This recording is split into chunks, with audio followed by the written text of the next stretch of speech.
radio's dirty little secret. And it's all legal. Are you ready for showtime? Oh, come on, you do better than that. Are you ready for showtime? Break down, baby. Who the hell is this? Alan, you have been described by your enemies as evil, insane, manipulative. Who are you? To examine it would be to demystify it. Yo, get a ticket with a tasty groove, okay? Wow. Definitely makes me cringe. Very, very, very painful. 1, 2, 3, pick it. Pick it, come on. God damn it, could you one time pick it? What the You're disgusting. It's showtime! It's the Alan Cox Show on 100.7 You ignorant trick bastard. WMMS. Cleveland.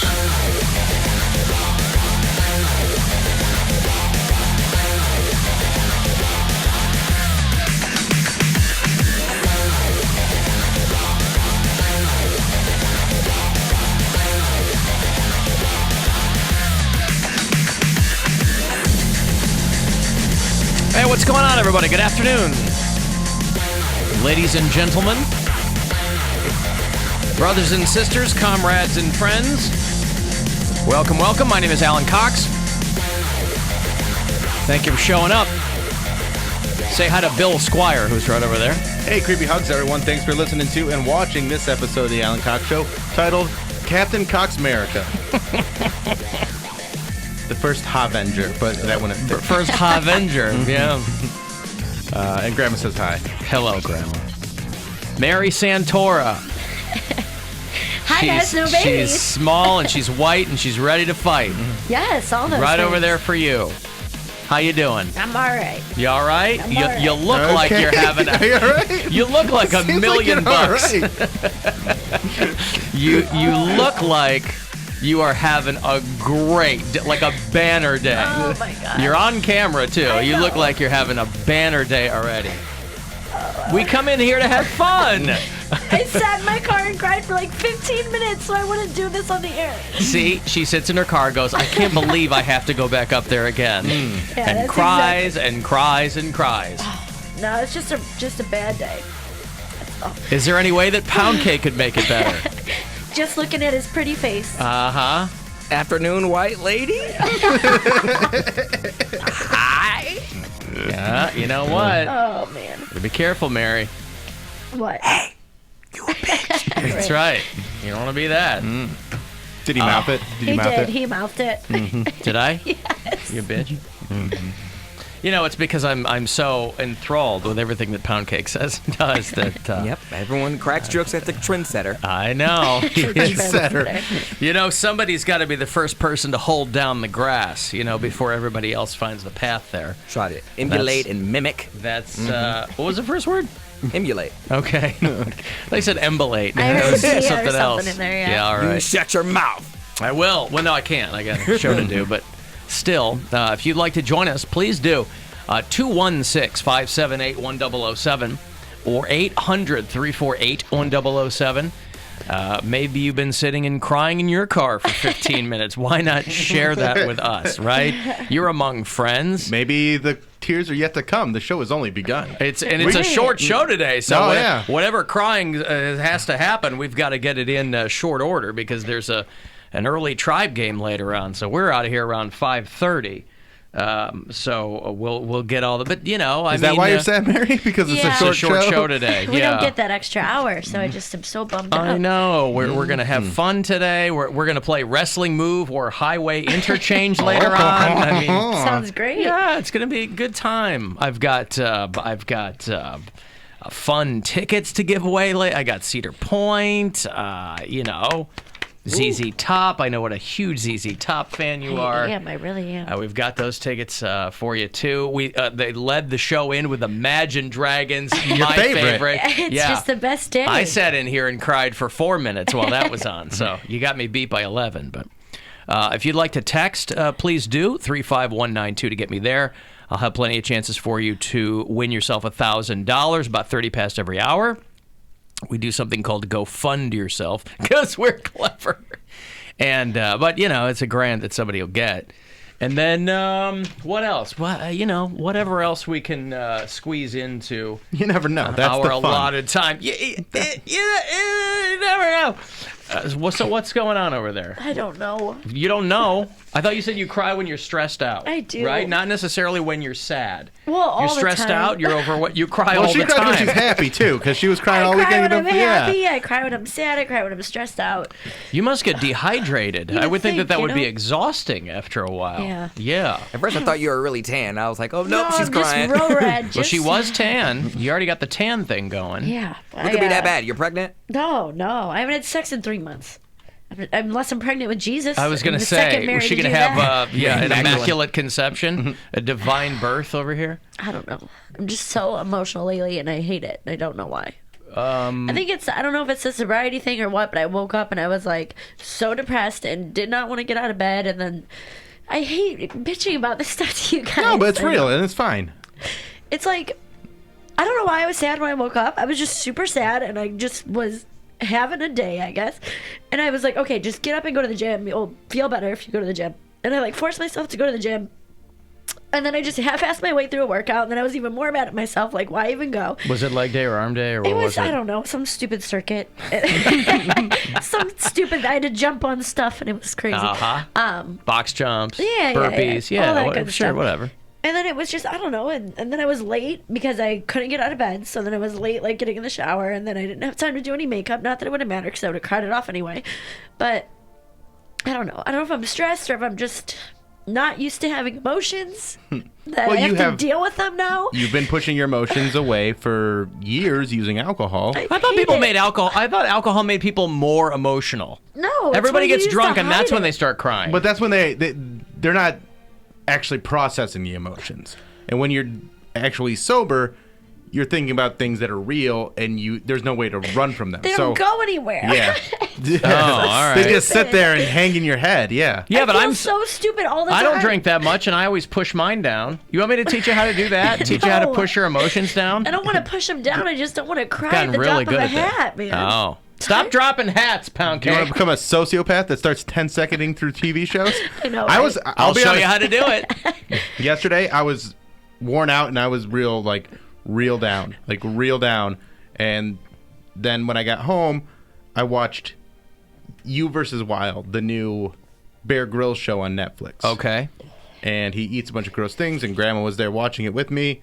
And it's like choose your own adventure, kind of like the Bandersnatch Is he the guy show. that they found out stays in a hotel Yes, when the cameras yes. are off? And Yeah. it's very evident that he's doing that on this show. Sure. But that's fine because he's just setting up scenarios. He's not really trying to survive in these situations.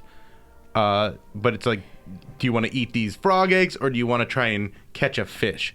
And so basically the show is, I'm trying to kill Bear Grylls. Oh, I see. That's all I'm trying to do.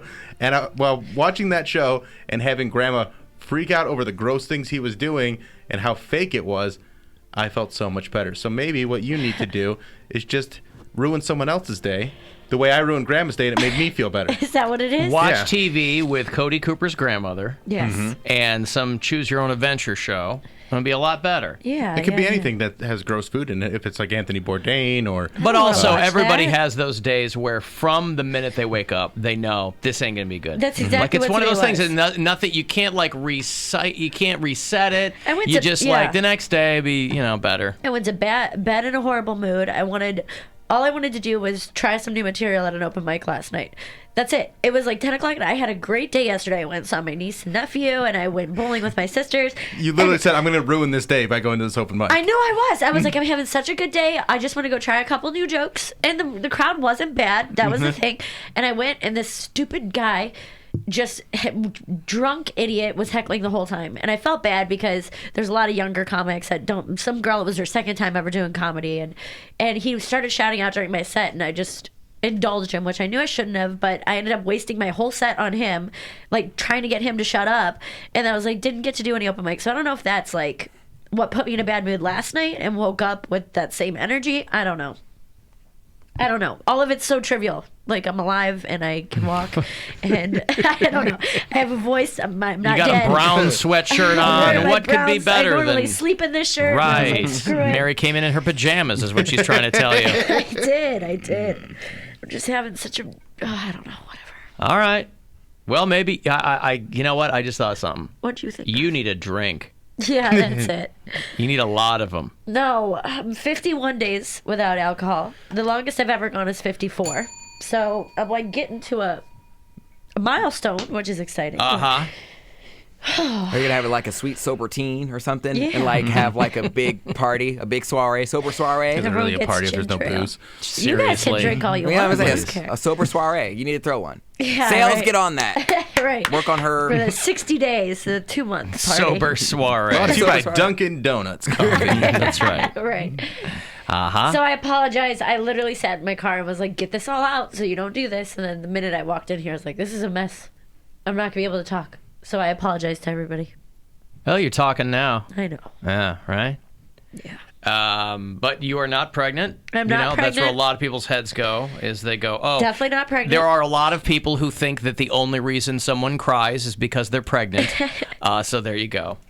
No, but, definitely not pregnant. all right. Yeah. So whatever. I'll work through it. I apologize. Sorry, guys. Okay. If this is the first thing you're hearing today, or like, oh, it's on the Ellen Cox Show and be super happy. And I'm like, my life is horrible for no reason. I don't know. Everybody's got a reason. Everybody's got a reason. Right. Right? Yeah. All right. You take a second. Gonna take so many seconds. All right. I got Hatebreed tickets on the way back, too. How about that? That sounds good.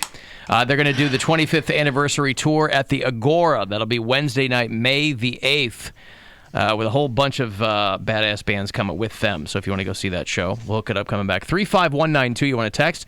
AlanCoxShow.com for everything else. It's the Alan Cox Show on 100.7 WMMS. And everywhere you go on our free iHeartRadio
Evelyn tickets to check out Hatebreed on the 25th anniversary tour and bringing some friends with them. Obituary is on the bill. Madball, Prong, Schwing, and Skeletal Remains. All of it happening Wednesday, May 8th at the Agora.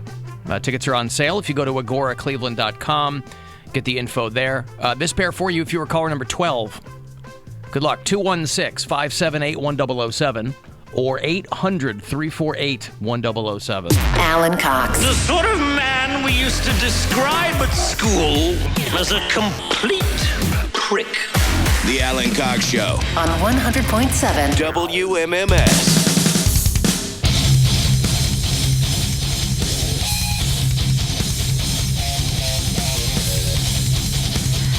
35192 to send me a text. AlanCoxShow.com. Want to watch the show? The live stream is there. You can listen anywhere on the iHeartRadio app.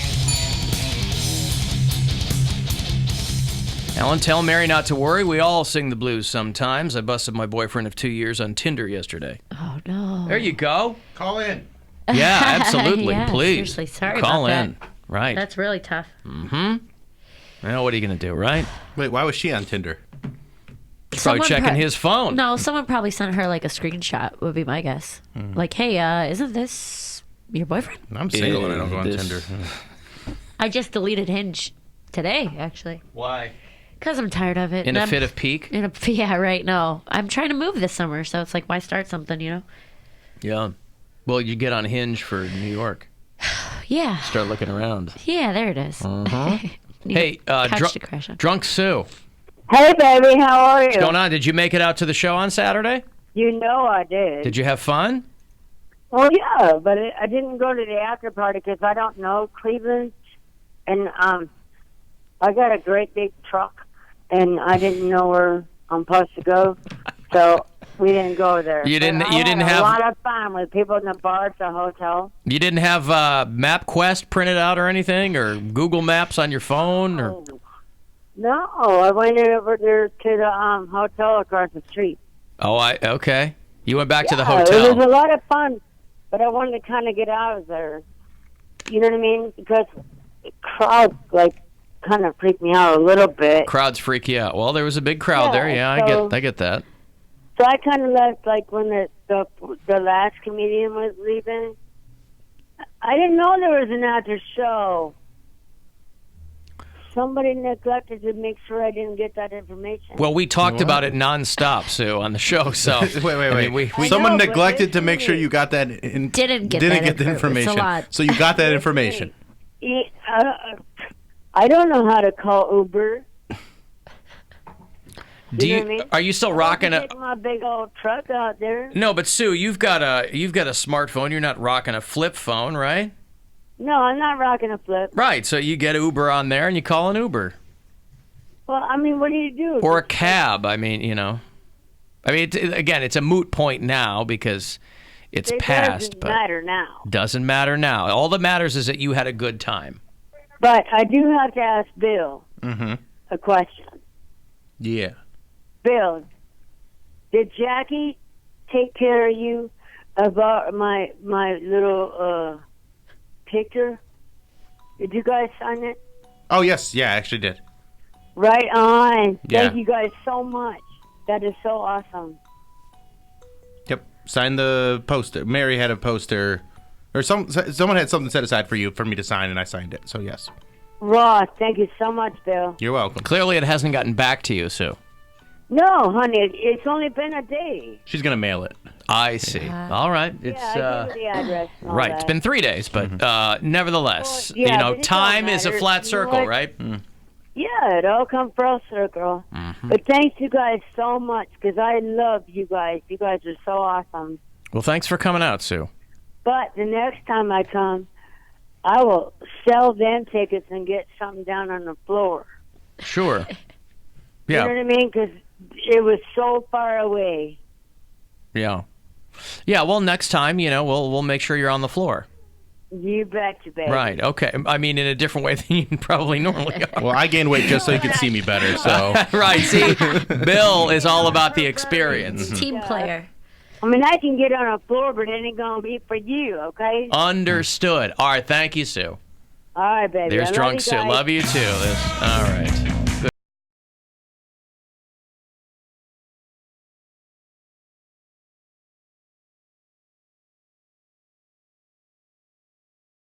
So she made it. Again, there are all these people that were that went to the show that I didn't get to see. I would have liked to have spoken to Drunk Sue briefly. What but, did she mean that no one told her about the after party? I literally went on stage and said, any of y'all mother effers going to the after party?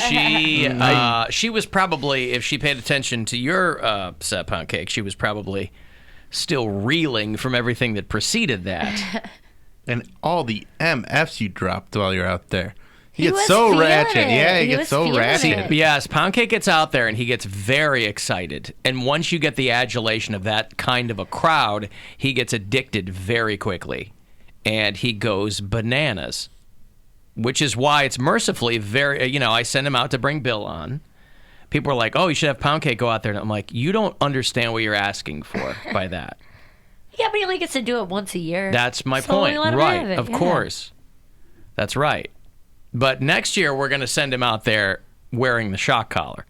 Ooh. And I'm going to operate it from this. He has to do a 5-minute set with the shock collar on. I'm going to operate it from the side of the stage. I would like that very much. Sure.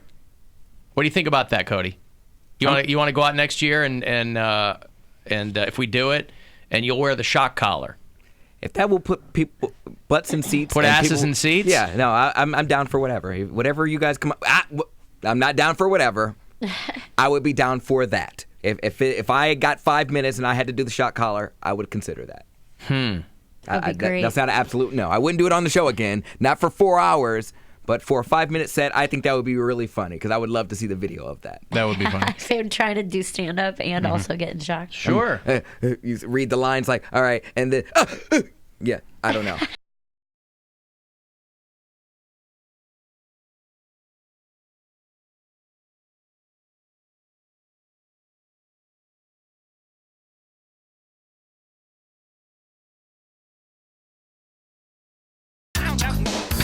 Yeah, I did drop a lot of MFs, but I was also You really did. You get so excited in front of a crowd. Were you already half in the bag? Is that what it was? I wasn't super drunk. I was a little buzzed, and I did want to be a hype man, though. You were so- loose. Yeah, I was loose. Yeah, so I was feeling it. But I'm a team player, Good so for you. All right. whatever y'all decide, I would probably be game for. I would listen. I would consider. Did everybody see the video of the guy dressed up as the Easter Bunny who tried to break up a fight in Orlando? Yes, I saw that. So great. He was so throwing much. hands. I assumed that it was just a guy who was working at a nearby bar. And because there were a couple of other bouncers from nearby, this woman is laying into this dude on the sidewalk, and somebody dresses the Easter Bunny. It's really visual. I mean, I'll play a little bit of the audio, but it's really obviously play that? Obviously visual. Easter Bunny, too. That's the guy filming, of course. Like, worst off, Easter Bunny. I don't know, bro. Hey, Easter Bunny, yo. The Easter Bunny was shaking. He was shaking. I mean, Easter Bunny gets in there, and this guy's throwing haymakers. And I just thought it was somebody who was working nearby in a bunny costume. But it's like a felon who owns a bunny costume with some friends, and they take turns wearing it, and they just happen to be out partying. Why you just identify him as a felon? Because he's a felon. He is a felon. Like, he's wanted for other things. He can't just be a guy in a suit. He has to be a felon in There a are suit. plenty. He is a felon in He a suit. is. That's what do he you want is. me to say? There are plenty of people walking around, sitting in malls, is dressed as bunnies who aren't felons. This is Brad. He's in a bunny suit. He's also a felon. Well, yeah. Be politically correct. All right? I'm not just a number. That is politically correct. He's a felon. Look at that felon driving a car. He's been arrested in Delaware and wanted in New Jersey. That's right. Yeah. If you don't know, now you know, felon. Antoine McDonald. He was unmasked. He was the guy that was in the Easter Bunny costume, and everybody thought it was hilarious. He was accused of armed robbery in Delaware. He was on a video breaking into a car. In the bunny suit? In New Jersey. No. So he has charges in Delaware, I'd be walking around in a bunny suit too, so nobody could see me. So they issue a warrant for him in New Jersey, and he flees the state, and he goes to Florida, where he and He and his friends just take turns wearing his bunny costume. I find that hilarious. I love when people are in costume and they do like mischievous things. Like I remember in college, my friend it was Halloween, he dressed up as Buzz Lightyear and he had the glow sticks on his wings. So we were sitting in the car smoking a blunt and it was completely dark and all we seen was him like hitting the blunt. So we see the blunt as light. Buzz Lightyear. Yeah. And the glow sticks on his wings and we just could not get enough. It was hilarious. To infinity and beyond, bro. Exactly. We were cracking up. This guy probably thought he was like totally off the hook too. Like he's in Yeah, a I'm bunny in a bunny costume. I'm Nobody's fine. No one's ever gonna know. No one's gonna know. Throwing hands. Right. Well, because he of was getting it. He But was because hitting so hard. at the beginning of that video, you're like, oh, this is just a guy working next door who's trying to break this up. But then he gets into it, and you're like, oh, this is just a dude who wants to fight, who wants to throw hands. It happened in downtown Orlando near SAC Comedy Lab on South Orange Avenue. News 6's Vanessa Ariza spoke to I was going to say, I saw that in the video. Either of you ever played SAC Comedy Lab? I have not. No. Guy inside the bunny outfit. One of the strangest pieces of video I've ever seen in my life. Vanessa, did he tell you why he got involved in this?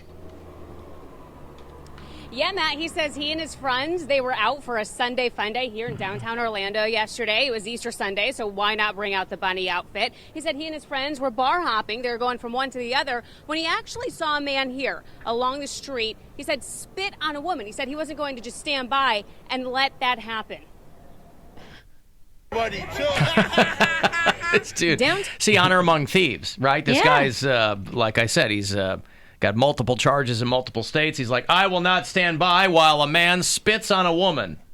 He's so enraged. That's my job when I get angry. Downtown Orlando has seen a lot, but this may be a first. The guy was just basically, I don't know if he was bullying her or what. So then I see him spit on her, and she starts hitting him and everything. To get some laughs, Antoine This cat's got some Bugs Bunny teeth, too, boy, when he's talking.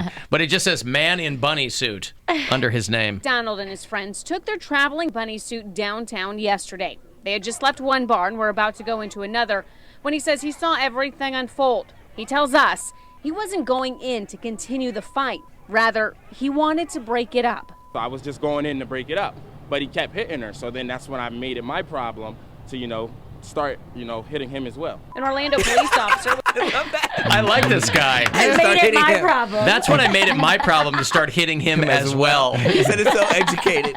I was just, hitting him. As well. Mm-hmm. Was able to break I was co-hitting him, if you will. up the fight. No one was arrested. McDonald and his friends continuing their night. But with thousands of people watching the video, he didn't even know it was taken. Like I said, I didn't expect it to go that far. I was breaking up the fight. He's going ham on that guy. Yeah. Dude, he loses it. And see, that's why you want to have the one-piece costume. He's smart, zips up the back. You don't want the separate helmet because then then it can it fall comes off, off, yeah. Right. and he looks your silly. secret identity. Right, so if you want But to then fist he's fight. doing news interviews. Right. It would be so much better if he was an unknown Easter Bunny vigilante. Right, That's right, so right, much right. more interesting than him going on the news and explaining his side of the story. Especially if there's warrants out for him in Delaware and Yeah. Jersey. Just It's like, come and get me. The Right. B-roll on Especially this. if it keeps happening, too. If he keeps breaking up Yeah, fights all sure. over the world. The B-roll on this story is just hilarious. Like, as he's talking, he's like, I just was hitting him as well. Like, you were swinging, you were throwing hands, dude. He's like, and you can see the ears just popping off. Sure. This is why Florida's awesome. Does make sense that he's in Florida. Oh, yeah. That's just where, if you have warrants, you're just Go to drawn Florida. there. Yeah. Right. Why couldn't that have happened while I was in Orlando? Why couldn't have I been the guy filming that? Hey, look, he's hitting him as well.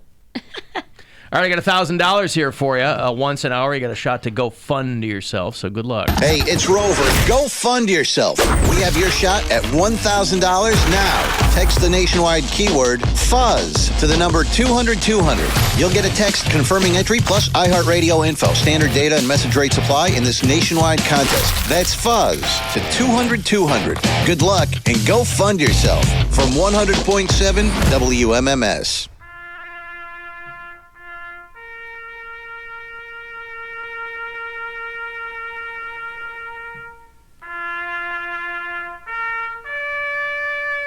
In other animal news, R.I.P. Charlie. He's the oldest sea otter At any zoo or aquarium in the world. Oh. He's cute as a button, too. Can we all- was. Can we all guess his age?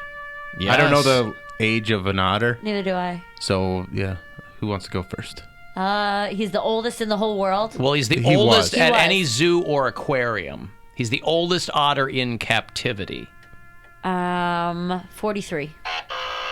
I'm going to go 17. You're closer, though.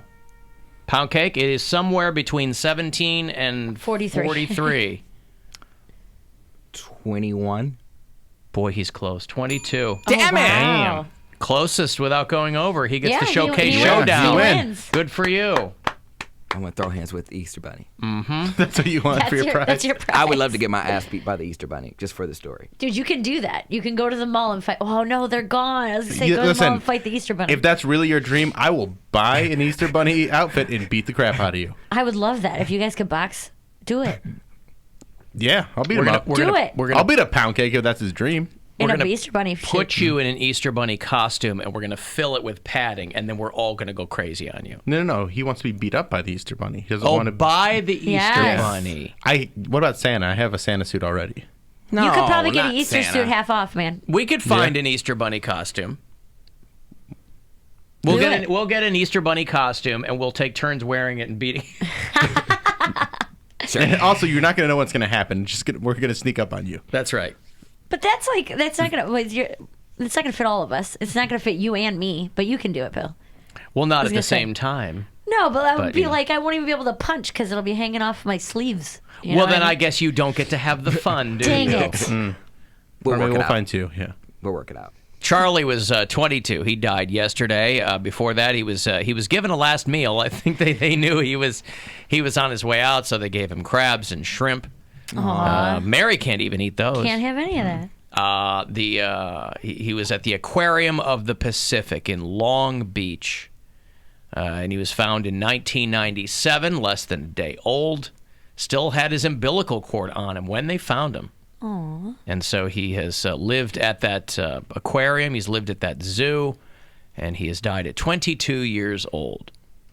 Wow, think about Like it. that Taylor Swift song. That's all he's known. That's all he's ever known. Yeah. The oldest southern sea otter at any zoo or aquarium. And they called him Charlie. They found him after like a day, and then they're like, "All right, come with us. You'll Sure. never have to be hungry ever again." They're not. You get an unlimited supply of crab and shrimp, my friend. You're Kill gonna it. eat better than the 1%, right? Yeah. I don't know what the 1% eats. I don't think he probably was eating shrimp and crab every day. You don't think so? No? Really? Just those little fish that they throw to you when you do something right? Yeah, I mean it's probably mostly fish, but special occasions, birthdays and death days. Birthdays and death days. Birthdays, anniversaries, death Tolerate days. this fake ass rock though. Right. No, they have a good time. I love watching the otters at the Otters are zoo and so stuff. They're fun. so cute. They weren't playing. They what? They're always playing. Oh, playing. Mm-hmm. Yeah. I was watching a guy talk to pet psychics, and these two are really into this. This is what I envision if I had never met her. Wouldn't it be amazing to be that kind of a person where you're like willing to scam people out of money that way? I don't even know if there's money involved, but these women are out on this farm and they're talking to this guy, and they say they can help people communicate with animals. They will tell you what these animals are thinking. But had I never met her, this is precisely what I would have envisioned Drunk Sue doing. Pet psychic? A side hustle as a pet psychic. And you know what's furthermore? I would have believed whatever she told me. Right. Yeah. Chicken's not fond of the donkey. People I don't know. misunderstand. This is all nonsense. Why does the chicken always interrupt me? Yeah, the chicken's not fond of the donkeys. A chicken and a donkey. The chicken was talking about the donkey. At one point, it was like, just keep the donkey over there. He doesn't know what he's talking about. He has no idea. She was very snotty about it. Got it. She's got a very snotty chicken. Think about that, boy. I mean, if you have a chicken, and there are a lot of urban hipsters, who I don't know if that's still a thing, but for a while it was. When I lived in Ohio City, a couple of our neighbors had chickens. They could have their own eggs. Very annoying, I guess. Yeah. I'm like, once it became legal to do that, I mean, they had them before it was legal, but I think so many people started doing it that the city was like, well, we should get a cut of this, whatever that is, permitting or whatever. And then, they're like, oh, we get fresh eggs. Yeah, I get them at the store. I don't care. You know? What's worse than a hot egg? Ew. Ooh, they're fresh. That means they're hot. I don't want to you warm cook it anyway. What are you going to do? Just crack it and pour it right in your mouth? No, but I don't want a warm egg in my hand. You don't have to pick it up right out of the butt. Yeah, let I it do. sit in the Yes, nest I for do. a minute. No, I put on a glove and I pull it right from the chute. Is how I do it. Slama? Okay. So anyway, these pet psychics, they swear by what they say and what they do. Aren't they the people getting like bit and stomped out all the time by like these animals because they think that they know? Oh, the cow doesn't like that, and then they're like, try it like this, and then they just get trampled. I mean, I hope you're right. I hope both of these women eventually. I don't know if she's going to get trampled by a chicken, but the other one who deals with the donkey might. But she's got to deal with the chicken sass. Yeah. If you can see through it, then it's just fine. So she would prefer, I think, a fence rather than a wall. So the chicken thinks there should be some sort of wall protecting. Yes, that you can see through. That's what she says. Yes, I would rather have a wall than a fence. So No, she wants one to see through. I'll tell you what, there is only one pet psychic I listen to. Good size, nice llama. Mm-hmm. She knows what that llama's thinking. The llama's thinking, I'm a good size. And I am a nice llama. And I am a nice llama. This lady's just shooting me over here for no reason. That's right. Whatever happened to Caesar Mulan? The dog whisperer? Yep. Is that his last name? What do you mean, whatever happened to him? Milan. Milan? Caesar Milan. Caesar Milan, yeah. Pound Cake drives one of his cars. Mm-hmm. Caesar Milan. Didn't his kid get busted for something? I don't know, but I remember watching that show, and he was just so full of crap because he's like, yeah, the dog likes dominance. You got to do it like this. And then the dog bit him. Like it was like a pit bull or something. Isn't that what he would always do? Yeah. Yep. Declare your dominance. No, Caesar Milan's kid is on some awful show that my daughter was into for a hot minute where it's God, what's that show called? Where it's people dressed up as dogs and then his kid is, I don't even know what it's called. Is it a kid's show? Yeah. I don't know what it is. Somebody will tell me in the break on the text. It's called like Dog and Company or Mutt and Stuff. Mutt and Stuff. I don't think they produce this anymore, but Caesar Milan's kid is the main character in it. And he's like, hey, guys, and there's it's awful. Just grown people walking around in dog costumes. Whoa, what's up? You know, oh, God. Mercifully, I think it only ran for a couple of seasons, but, you know, when your dad's the dog whisperer, you get a lot of ideas at your doorstep. Hey, how about your kid who has no previous experience at this? Let's just have him talk to people in costumes. And then, for the season finale, we're going to have a guy in a bunny costume come in and start beating the piss out of him. And then we're going to film it, and people are going to enjoy it. I'm going to have Rock Hall Nights tickets for you later on. That's something they're doing in anticipation of the 50th anniversary of Woodstock. May the 1st. It's a week from tonight, as a matter of fact.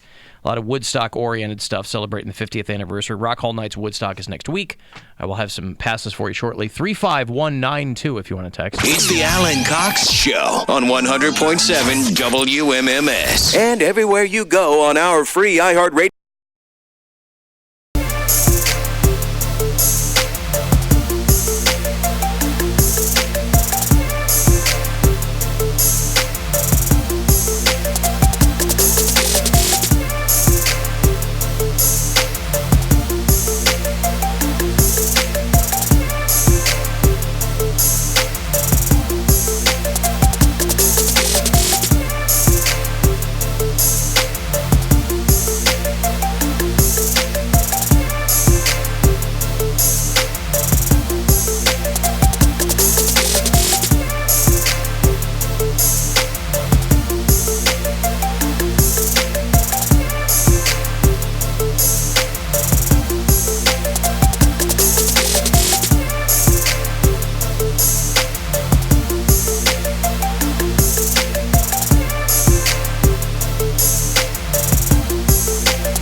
216-578-1007. You want to join us, or 800-348-1007. Send me a text if you like. 35192. Next shot for you to grab $1,000 around 3:30, about 30 past every hour. You can go fund yourself. Somebody sent me a letter and said, hey, my sister, or I don't even know how she arrived at the conclusion, but she was in, her sister was in Newark, and she said, I started thinking about that clip you play of the old lady who got left in the terminal. That I would sit in Newark forever. That lady. They were like, what were you worried about when they left you in the terminal? And the lady said, so I wanted to see what that lady was doing now. She's dead. But, it was good while it lasted, I guess.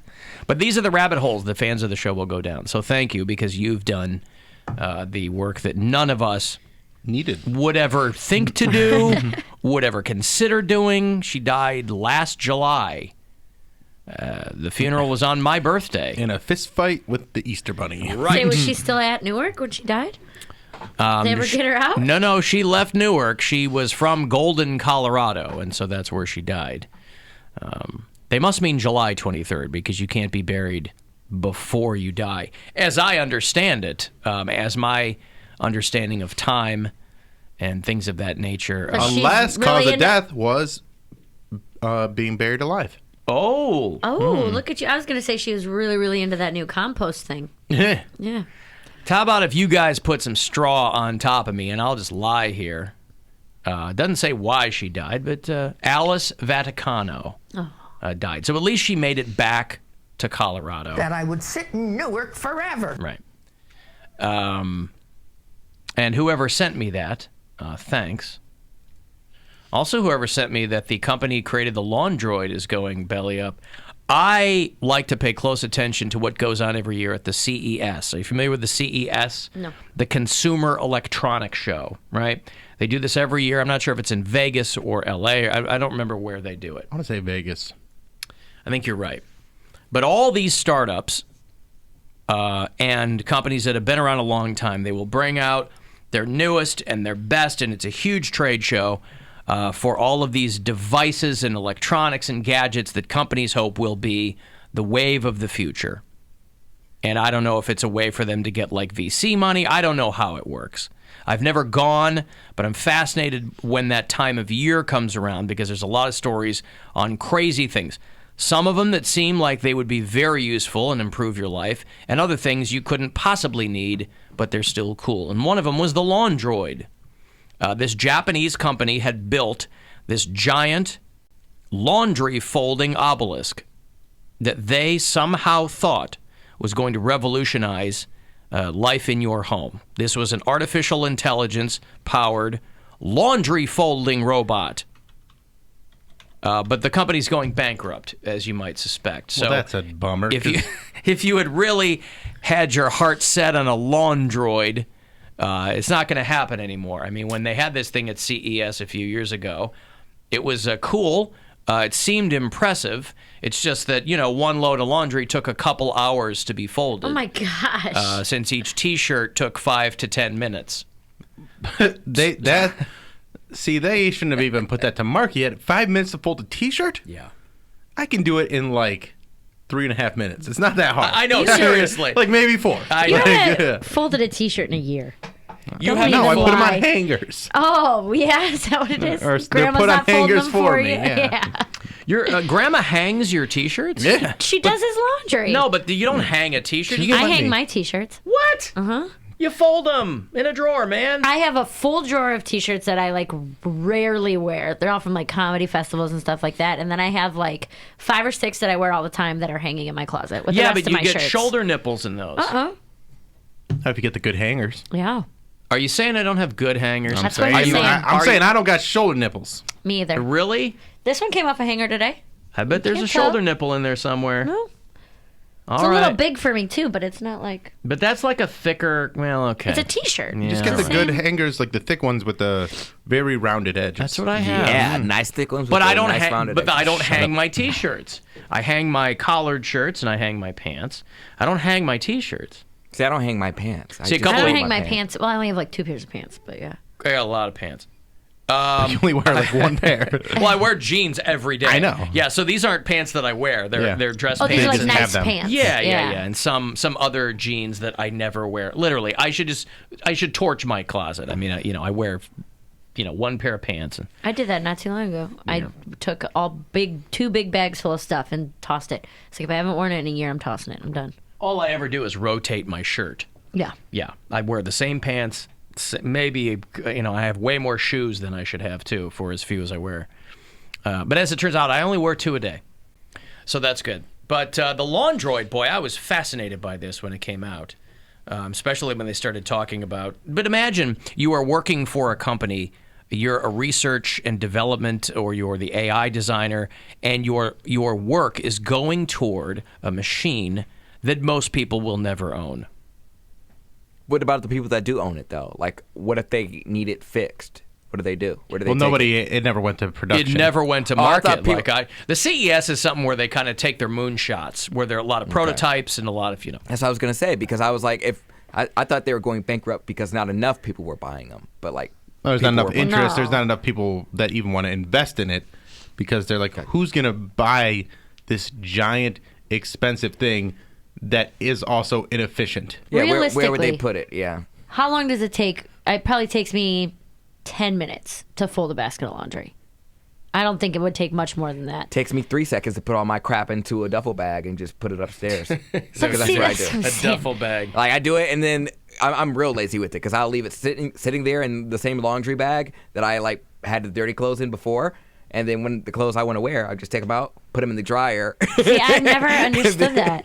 I was talking to a guy who was like, I hate doing laundry. It's so hate it. annoying. It's so and I'm time-consuming. But it's not. It does is. not take that long. It does. It really doesn't. I like doing laundry. It doesn't bother me at all. See, it never Alan likes it. has, Clearly but it it's takes a odd. couple minutes. I mean, what are you doing? And I have an old laundry setup, the washer and dryer. It takes like an hour and a half to dry. Mhm. But if I'm just sitting at home anyway watching TV, what's the difference? Because I want to. If you're already sitting at home. And I'm folding for 2 adults and a toddler who wears so many different clothes. It looks like Kids' Beyonce clothes are, on yeah. tour. Kids' clothes are so much. Yeah, so They're very annoying. Yeah. And I guess that's true. I am by myself, so a load But I of can laundry still do that in 10 But you minutes. do all the laundry? Huh? You do all the laundry? No. We kind of go You back go and forth. But okay. yeah, I mean, but I'm fine doing laundry. Yeah, I always did my own laundry growing up. No, we always, when I was married, we would it was a constant cycle. So eventually we got the kids into it too, where they were doing laundry and we had to teach them how to do it correctly. Yeah. And so there was 5 people living in the house. Just the laundry machine was always going. Yeah, I don't usually do Constantly. Gwen's laundry because I don't know what can be dried and washed, and I'm like, Yeah. I don't need to mess. Mm-hmm. I'm happy to do it, but I don't want to mess You with don't wanna any of shrink that. something That's or- right. yeah. So I do mine and the babies. I'm always embarrassed, like, with my roommates because I'm always the person to leave my load in the dryer. Oh, I hate you. Yeah, so I sometimes I hope forget- you're still talking about laundry. Yeah, he Yeah, soaks so- his load in the Sometimes, dryer. like God. sometimes I forget about it. I'm like, oh yeah, I did put that in there Wednesday, and it's like Sunday afternoon. Isn't that aggravating that all your Cody stuff left is... a damp load in there. Yeah, so like Then it sometimes stinks. It smells like mildew if you leave it in the washer. no, Or if you- dryer. and then it's wrinkly if it's left in the so dryer. I put it in an extra spin in the dryer, so then it's all warm again, so there's no wrinkles. goodness. But like sometimes when I come home and they're doing laundry because they get home before me, I'll just come home to a big load on my bed, and I'm like, Again, Single it out. phrasing. Phrasing. 301. Yeah. I'll come home home to a big load on my a bed. bunch of wrinkly clothes on my bed, and I'm like, oh yeah, I forgot that I left my load in there. See, that's my least favorite thing about living in an apartment building is that there's always someone else's laundry in the dryer or the washer, and then I get super aggravated because I'm like, I just want to wash one load of laundry. You know, I'm that's the worst. all I want to do. I'm the worst person, but we have our own washer and dryer, so Yeah, but That's you're why still you should- inconveniencing someone else. That's why you should get a washboard and a rock and go down by the river and do them. Yeah. You'll save some money. Really reconnect with nature. That's Probably right. come out with some kind of HPV Use or some something. abs. Yeah. Find a man with abs. Cuyahoga just won River of the Year. Because it needs to be revamped or something. Yeah, I don't know. Yeah, that's a cry for help award. Right.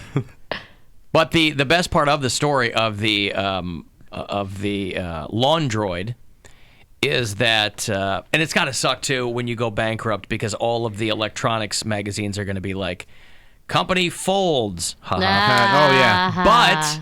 But they lost out to a rival laundry folding robot company. Oh my goodness.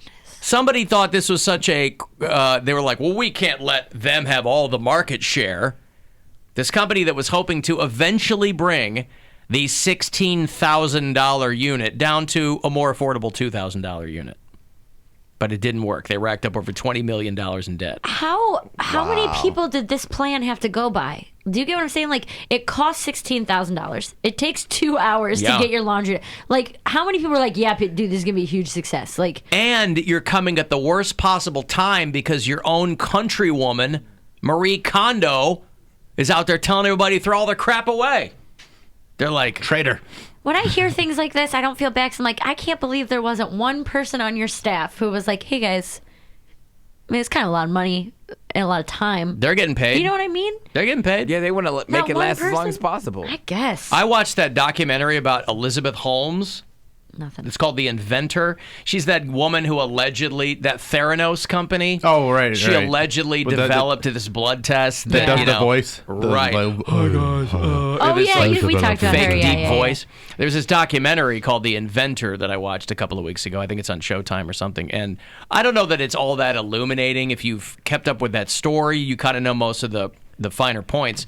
But just talking to the people who eventually blew the whistle on this company and who were interviewed for this documentary, they're like, this woman, there's this culture of like fake it till you make it because everybody thinks they're the next Steve Jobs, but you can't bend reality to your will, right. You know? And so there's this, when you talk about people not speaking up, right? It's because people are in there, they're getting paid, they're doing an engineering job, or they're like, it was all very vague on to what exactly we were working on, but then we found out that they had signed a contract with Walgreens, and then, so it's all this smoke and mirrors. So if you're working for the laundry folding robot company, I don't know. To me, the ultimate irony would be if you decided to take your talents across the street. Irony. The irony. The other wrinkle in this story, hopefully they'll bounce back, is if you said, I'm going to the other laundry folding robot company. Oh. I'll see you later. You guys don't appreciate what I do over here. Do you have any more laundry puns, or is that all? Oh, no, he's making a wave in the tide pool. Hi-oh. You weren't letting me do mine. Oh, what was yours? Go ahead. I said, do you have any more laundry puns, or is that all? Oh, okay, good one. Good one. Yep. I get it. This idea is just going to draft away. What? Don't fall for it. It's a lid trap. Oh, boy. All they did was shout at each other. And, all right. Draft away. What? Oh, I... Draft. Get it. I see. I got you. Anyway. I just let you sit on that one. Right. He's a little downy. About the whole thing. Mm-hmm. Yeah. A couple of people sent me the Fox 8's running this every 5 minutes. They're doing a promo for the Charles Ramsey, Amanda Berry reunion. I think I just saw that on Twitter. I thought they just did this. I thought they did it already, too. I thought they were in a photo like Maybe 2 weeks ago. Maybe it's a different channel. Yeah, maybe. What, is everybody trying to get in on this all of a Probably. sudden? It was a national story. No, I know, but why now? But Amanda Berry works with Fox 8, though. So Still? Yeah. Oh. I mean, not very. It's whenever there's someone kidnapped. They're like, she's their "Bring her kidnapping correspondent? Pretty much. All right, well, who better? Who better to walk you through those? No, it was, yeah. Cleveland 911 police, ambulance to fire. Yeah, hey, bro, I'm at 2207 Seymour, West 25th. Hey, check this out. I just came from McDonald's, right? So I'm on my porch eating my little food, right? This broad is trying to break out the fucking house next door to me. So there's a bunch of people on the street right now. And so we like, well, what's wrong with you? What's the problem? She like, this motherfucker been kidnapped me and my daughter, and we've been in this bitch. She say her name is Linda Berry or some shit. I don't know who the fuck that is. I just moved over here, bro. Sorry to hear that. Oh, my God, I love that. It's so That good. is the... I don't know who this is. We've been in this bitch. She got her foot coming out of the window, and you got to get over there. I'm just eating my little McDonald's. Eating my little food over here. That's right. They have not seen each other since that fateful day on Seymour Avenue. Didn't we just see a picture of them together? I think I saw that on Twitter today. Like 2 weeks ago. Maybe it was promotion. All right. For that. Now, for the first time in 6 years. 6 years. Amanda Berry, and Charles Ramsey reunite. Because I was sent to that street to get y'all out that house. Ain't no other way to look at that. I believe it because I was there for 10 years. And I always wondered, when would I come home? It's a must-watch Cleveland television event, 6 years in the making. I have something for you. Just a little token of my love. Girl. It's just a little. Mind you, what she has for Charles Ramsey, spoiler alert, is not dental floss. What is it? This guy, I give him credit. He did not let the fame go to his head. He did not. Oh, I was just going to say that. Literally his head. He did not. Whatever money he made did not go to his head. This cat's got 3 teeth in his head. Good for him. A token of my love because I love you. it's a symbol of when you open it, you'll see. The reunion of Amanda Berry and Charles Ramsey, a Fox 8 News exclusive, Thursday on Fox 8 News at 6. So it's Thursday at 6. So the Charles Ramsey, who kind of faded back into obscurity, and her. What, the other two, they don't want to talk to him, or what's up? They keep a real low profile. I haven't even seen either Gina DeJesus, I think. I have not seen one interview about her. Okay. Michelle Knight had a movie on Lifetime. Michelle Knight had. But she like, changed her name, too. Yeah. And she also put out an album, or like a song at least. Yeah. She did? Yeah, we played it. We did? Yeah. Oh, man. Gina does not say a word. She does not want to be remembered by this tragedy. Right. But she got married and everything, too, right? Can you play Dead Giveaway? That's like my favorite.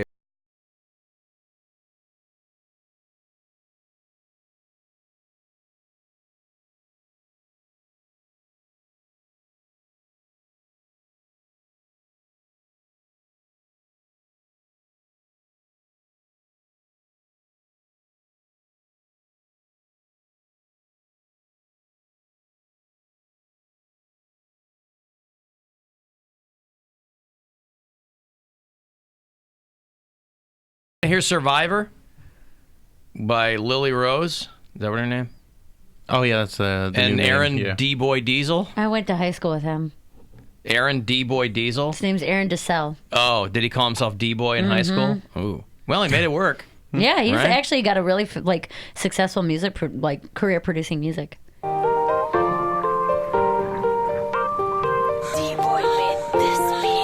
What doesn't kill me makes me stronger. We did play this, didn't we? Yes, we did. Yeah. Well, there you go. I bought it because I was like, you wanted to support. Yeah, of course. It was just when I heard that D-Boy in the background, it brought back so many memories. Like, Oh, yeah? D-Boy beats all the time. So he was doing that in high school, He too? was, yeah. Well, there you go. Yeah, I think he moved to LA or something. But yeah, I haven't talked to that guy in forever. All right.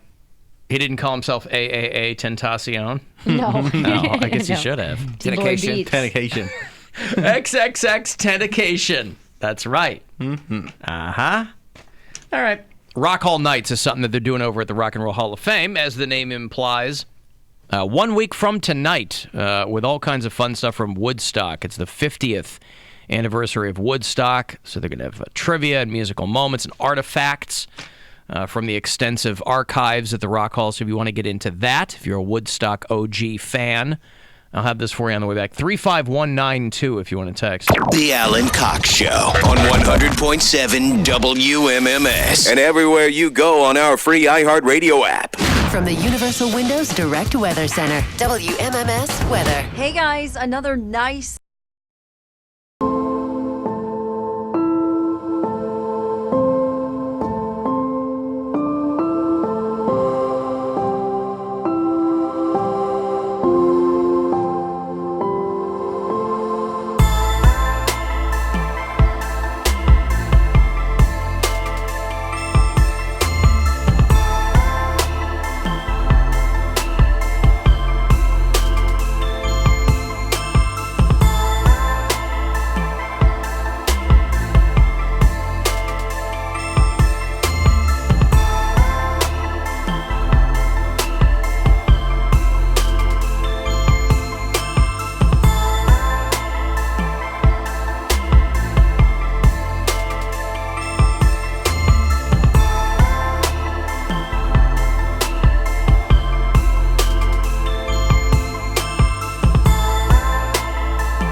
night, May the 1st. No, tomorrow night. Sorry, I'm a day ahead. Next Wednesday, it's going to be Rock Hall Nights, Woodstock, over at the Rock and Roll Hall of Fame. Catapulted an entire festival culture into being with Woodstock. So you can have trivia, you can explore artifacts from the library, the extensive archives, and lots more. It'll be a good time. Next Wednesday night at the Rock Hall. You can go to rockhall.com for the info. These 2 passes for you if you were caller number 16. Good luck. 216-578-1007 or 800-348-1007. As soon as I can learn how to run a computer, I am starting an online petition to have Alan Cox taken off the air. So help me God, I'm having him taken off the air.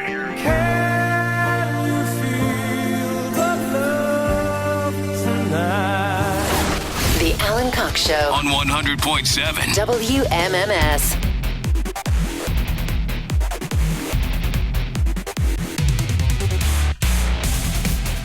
35192, want to send me a text? About 10 minutes from now, another chance for you to grab $1,000. 30 past every hour. Another shot for you to go fund yourself. If you want to watch the show, the live video stream is at alancockshow.com. And anywhere you are, you can listen on the iHeartRadio app. If you do that from out of state, get be hip to where you're doing it. Chad is a listener in Thibodaux, Louisiana. Mike listens in Kirkland, Washington. Dan is a new bureau chief in Nashville. Cameron is in Waldorf, Maryland. Randy and Denise are in Jacksonville. Elizabeth's in Atlanta. Alan, did you guys see Eric Church get hit in the nuts with a boot? Yeah. Bill tweeted out that video. I liked it. It was my wife's coworker who threw it.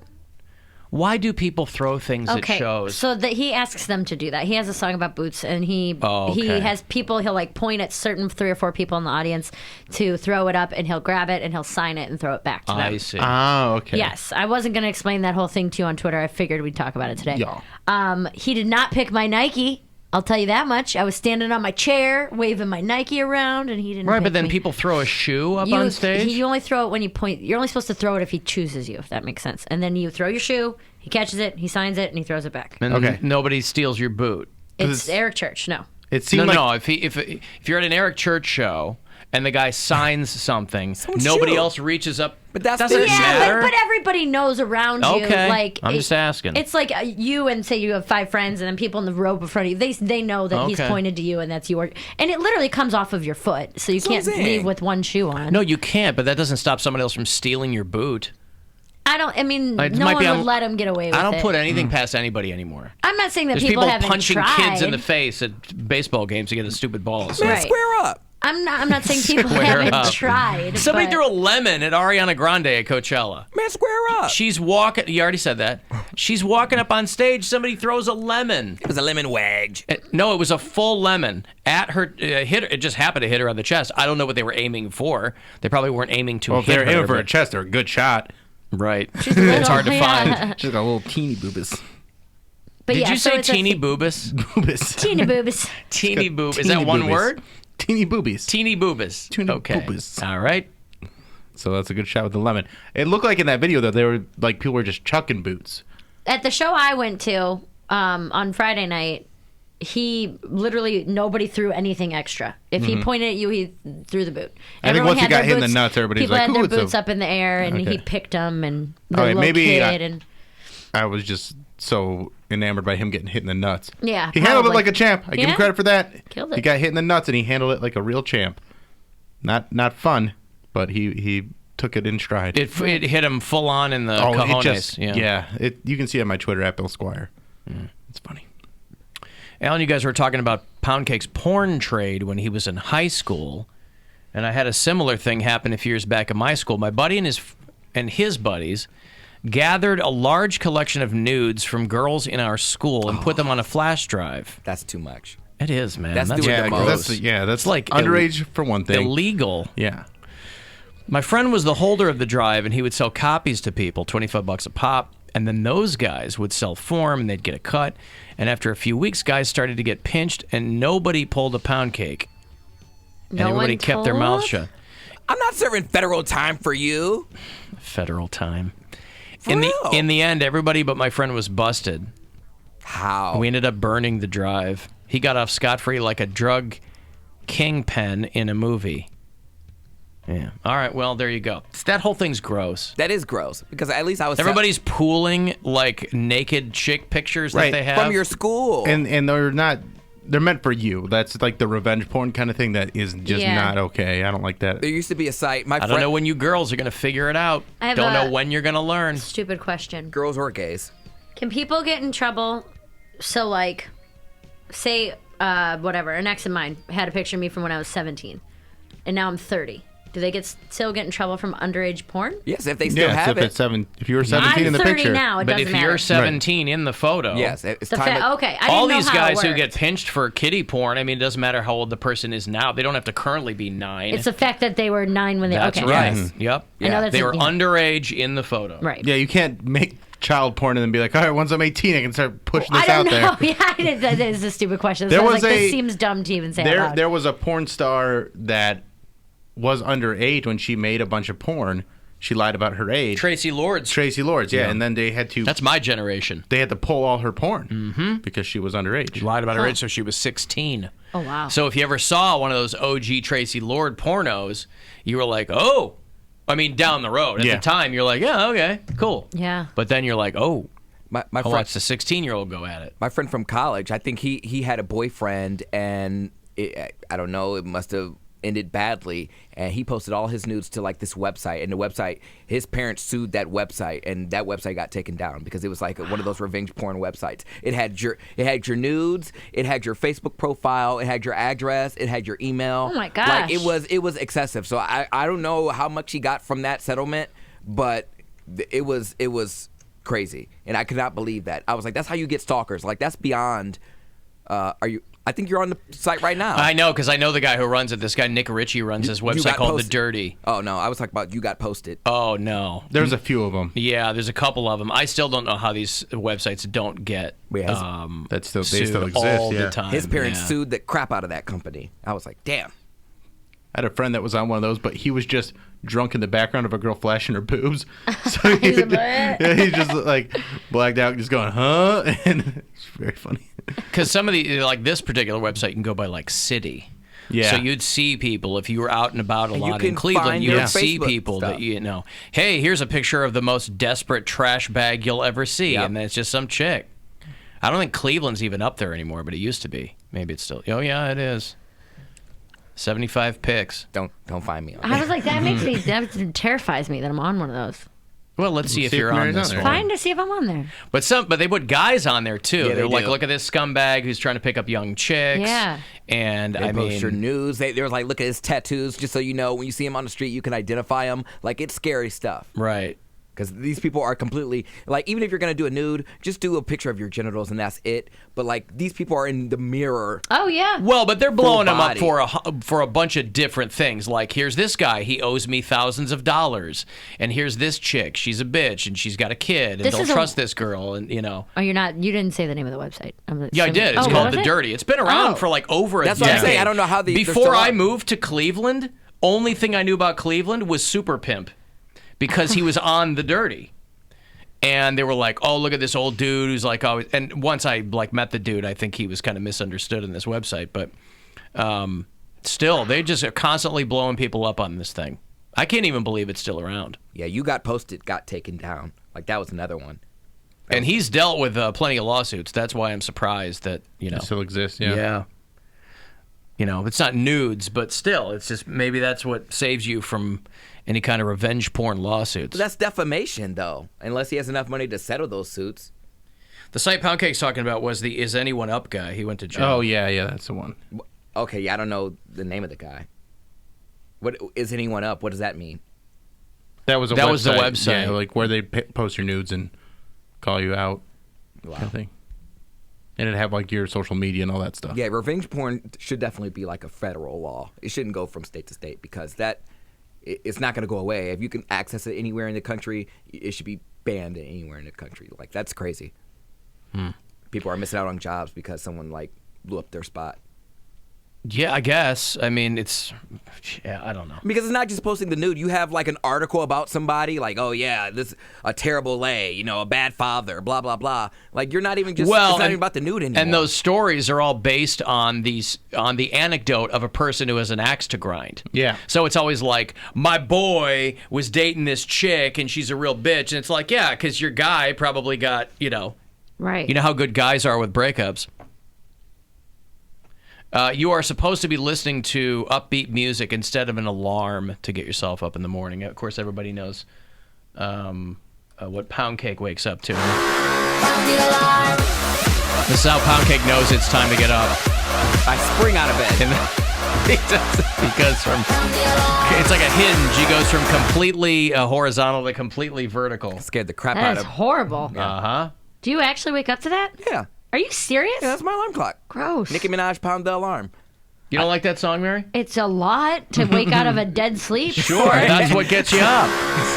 It's like, eyes wide open. Oh, whew.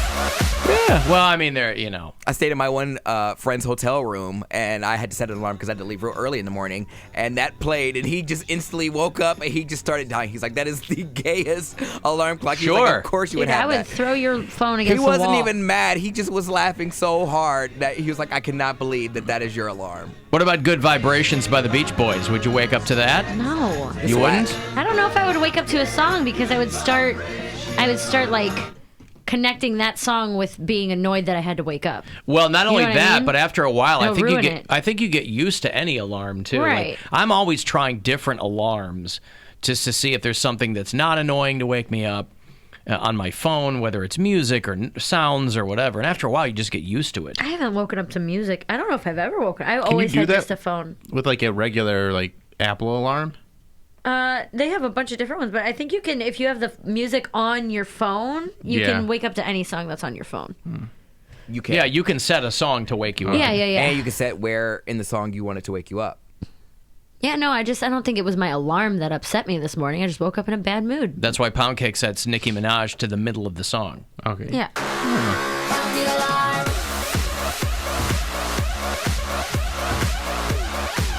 Anyway.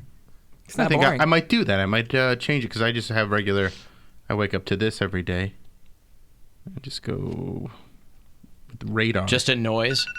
That's what I wake up to. That's as well. probably mine too. That's exactly what mine is. Yeah. You guys need to switch it up, man. Lame. To I'm what? going to. Is that what it's called? Radar? Yeah, Yep, that's radar. that's mine. Hmm. All right, well. I think the only ones I can pick from are those stupid U2. Yeah, that's it. Stupid Because it's U2? gotta be like What? Apple Music. U2 Songs of Innocence. It's stupid. The one that everybody's bitched about. That's for the years. only thing that you've got. You know, you can take that off. That's the only How? thing that you've got on your music is the U2 song that they put on there? Yeah, I don't. It's a Because big you don't thing. use Apple Music that much. I don't have Apple Music. Oh. I don't have the subscription to it. I just realized that the other day I was going through my phone and I'm like, I didn't realize I was subscribing to Apple Music. I never How use much it. is it? 10 It's like bucks a 10 month? bucks a month, which it doesn't sound like a lot of money, but it's like I never use it. Yeah, it's nice. It's really nice. Oh, I'll go with little. No, not Scott Pilgrim. Scott Scott Pilgrim. Do something like this. Yeah, a little piano concerto. So that's a nice way to wake up, right? A piano concerto? Are you gonna play it? Sure, I I'm don't trying hear to. I anything, thought but- You're struggling big time over I know. there. I'm trying. Well, I picked it and then it didn't. I thought it would start playing when I picked it, but it didn't. But it's saved. It's set. I have a bunch of chopping on my phone. Chopping? Chopin, yeah. Oh, I was like, I don't know what Oh, is that is. what it's called? Chopping, Bill. Yeah. Or I could do this, what I use for the video. The Alan Cox Show Comedy Tour video.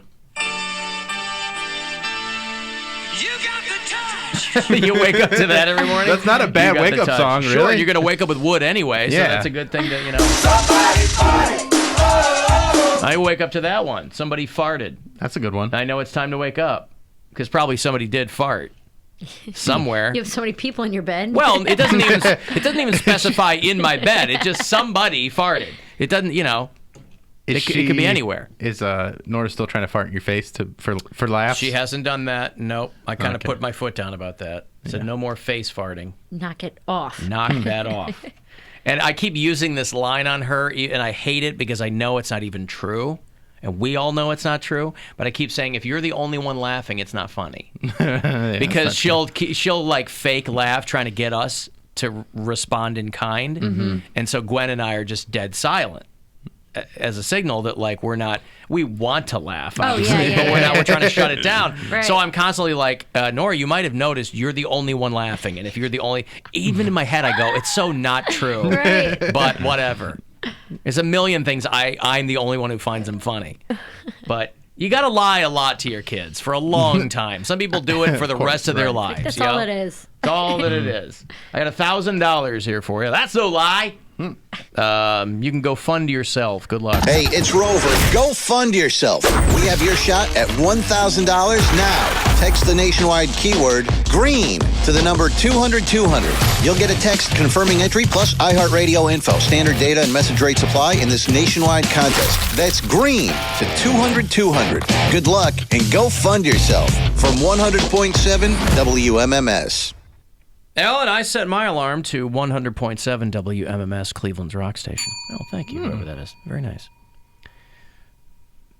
Maybe it should just play Pound Cake's You a Bitch clip over and over again to wake you up. Hey, you a bitch. Wake up. Well, whatever. I thought you were playing it. No, I'm not going to play it. I No. thought you were playing it right No, now. I wake up to What was it? Juice by Lizzo. That's what I listen to.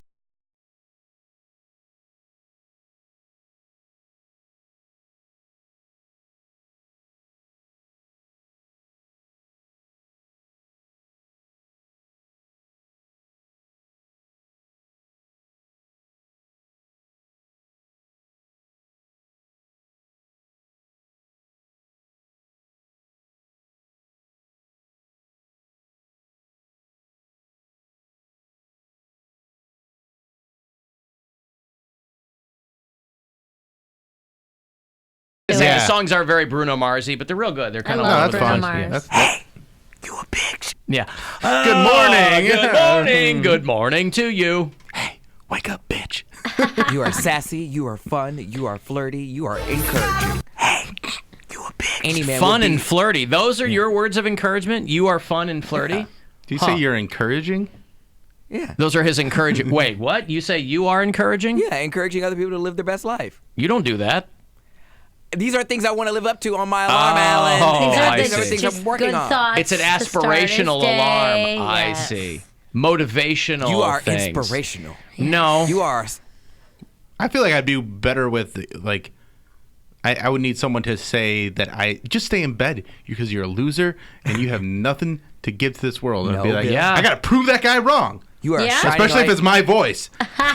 You are a shining light for everyone to see. No, because if I hear all that stuff, I'd be like, you know what? I'm doing great. I I'm can great. sleep Yeah, in. I can sleep in a little bit. But if I'm like, hey, get out of bed, you stupid loser. Well, that was the Or problem. Stay in bed, you loser, and just don't bother anybody because everybody hates you, and you're so better off. mean. Yeah, but then and I'm like, no, you're wrong, Bill. I'll get up and I'll go prove that people do like me. I was laying The there and Stuart Smalley alarm. I'm just laying there and I'm like, oh, I gotta get up. Okay, no, I got 10 minutes. And then it's like an hour later. I'm like, no, you gotta get up. And then I'm like, you've already been laying around and said that mean talk is not good for yourself. You're gorgeous. Wear your tightest pants. Matter of fact, don't even wear any drawers. Wear your tightest pants. Right. No, but I think the mean talk coming from an outside voice Not that in is your own my head? voice. That's not in my head. In my head, it's damaging. But if I'm hearing it coming from my phone, I'm like, screw you. I'm going to go prove you wrong right now. Wonder if I'm you going to can go to the gym. I'm going to eat right today. And I'm going to smile and make people happy and be funny. And take that, you dumb me. I was gonna say, I wonder if you can set a voice recording as You your. can. You can. Yeah, I'm you could, absolutely you good could- at that. you could send Save yourself to a voice files. message. And then, hey, Zach. Hey, Alan. Hey, the show. Thank you. Because of Bill, a couple weeks ago, I actually changed my wake-up alarm to a click, click, boom. Yeah, that's a good one. That would kind of be scary to wake up to. Click, click, boom. No, wake up to this one, Bill. Does that amp you up? Can't wait for you to get out of the car and stunt on these hoes. Stunt on these hoes. Sure. I'm going to start, that's how I'm going to launch my Cameo career now that I'm on Cameo. Is I'm just Stunting gonna, on hoes? Wake up videos? I'm just going to, wake up videos. You're officially on now? Hey. Yeah. Hey. I mean, I need to cross some T's and dot some I's, but, you know. Hey, wake up.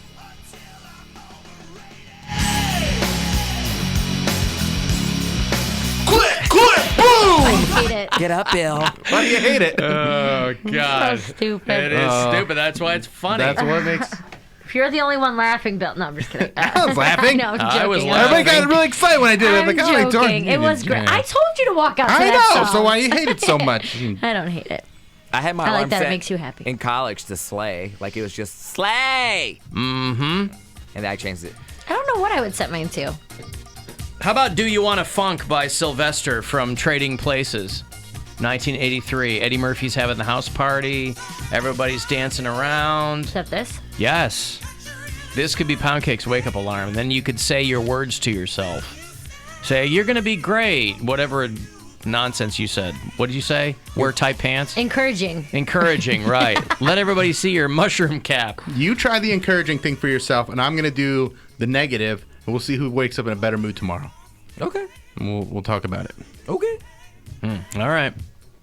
There are other variables, though. You could wake up like Mary. You could wake up today just flipping out in a cold sweat. just depressed. I don't want to get out of bed. Man. See, I'm not a snooze guy, so when it goes off, like You're I up, yeah. start doing No, stuff. I'm the same. Yeah. I like to... See, it depends on the time, though. Like, I've wanted to start, there's this, like, little fitness place right by my apartment that I was going to go to, but the classes are at 5:30 in the morning, 6:45 in the morning, or 5 o'clock at night. Those are the only times. So I'm like, it's just Go at just 5:30. It's not going to happen. It's a If great I don't time fall to work asleep out, until man. like 11:30 or 12, my alarm goes off at 4:30. It's just not going to happen. You get 4 solid hours of sleep. That's not enough. It's not? No. Ah, damn it. To not come home until 11 o'clock at night that day? No way. I'll hit the snooze because when I wake up, like, I don't just jump right out of bed. Like, I'll wake up and then just kind of like I don't go back to sleep. Yeah. But I'm not in a rush to. But you wake up in jump your bed. I'm wake up in my bed and I just kind of like breathe and like check Instagram and stuff like that. He does his sun salutations. Mm-hmm. Good morning, son. That's right. What? Yep. He lays down his prayer rug. Mm-hmm. Yeah. Does his morning prayers. Little yeah. yoga. All that. Sure. Close. All right. Let me break. I'm going to have those ZZ Top and Cheap Trick tickets for you later on. They're going to be doing a co-headlining tour this summer at Blossom to celebrate ZZ Top's 50th anniversary. So if you want to see him, we'll hook it up. 35192 if you want to text. It's the Alan Cox Show on 100.7 WMMS. And everywhere you go on our free iHeartRadio app. New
radio station.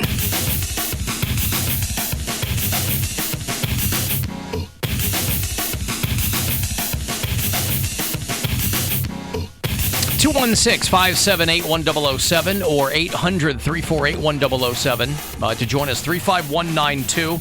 You want to text? Early Tribe game today, so we'll be out of here around 5:30 in time for your pregame coverage. They're taking on the Miami Marlins a little bit after 6 o'clock this afternoon. Mysterious Walker and the Cleveland Indians against whoever is on the Miami Marlins. I don't know who's on the Marlins. I don't either. Yeah, I don't either. But the game time 6:10, so pregame closer to 5:35. That's a good question now. Who plays for the Miami Marlins? And does anyone care? No. No.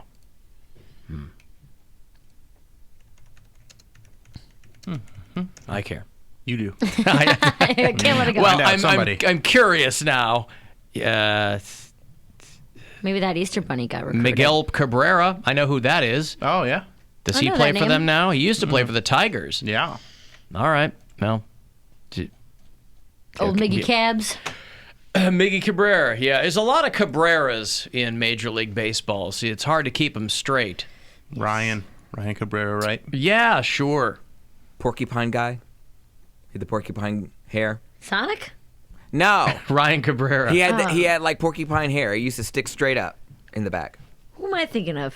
The pop artist. That's who we were talking about. Oh. Yeah, he used to date Ashley Simpson. Yeah. Why do you think Pound Cake knows who he is? That's why I was like, how does he know this person? I don't know. Well, you were thinking of Sonic the Hedgehog. Yes. Clearly. Mainly. Damn, what the hell happened to Ryan Cabrera? I think he's actually on tour with like one of the boy bands, like opening for him. Really? I think he's He opening only for had like. one song. That's all you need. His biggest hit was dating Ashley Simpson. What was that song? He had a song called "Dating Ashley Simpson."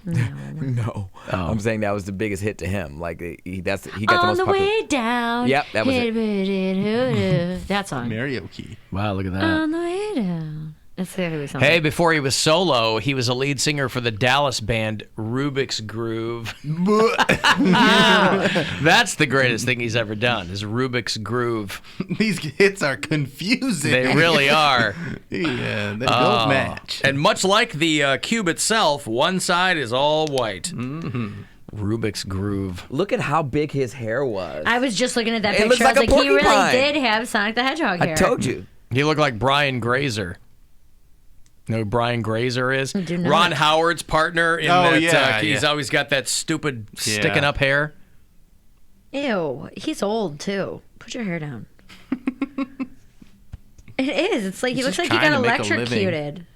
That's his look. He looks like when you go to the Science Center and you put your hands on the metal thing that rolls. That's what he looks like. Yeah, the conductive thing Yeah. there with the electrical Yeah, and your lightning. your hair stands Sure, up. static electricity. We they had an event there that I went to in January, and my friend and I were real drunk, and we started moving around all the stuff so that we'd take At the Science Center? Yeah, like so it would say like a static electricity, make your hair stand up. We'd take that and go put it over by like a pendulum, and like moved it all around. So Boy, I bet that's something that the staff at most science centers don't think they'll have to contend with is drunks. drunk adults. Yeah, walking around.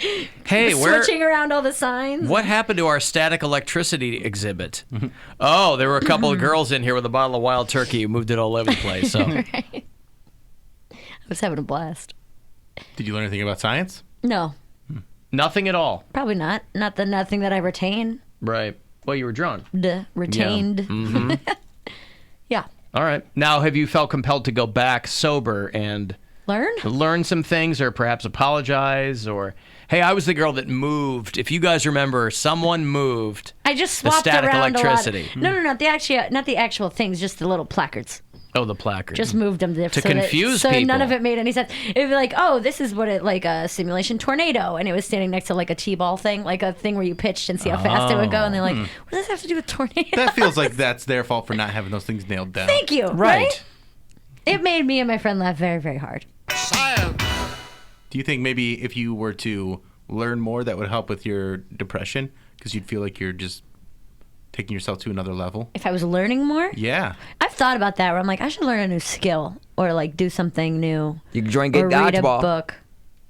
Yeah, gay dodgeball, sure. Or kickball. Speaking of which, Roseanne Barr, she's back in the news. She's very upset when gay men call each other fag. Doesn't like that at all, boy. Who cares what she thinks? Well, because she's queer. She says she's queer, Pound Cake.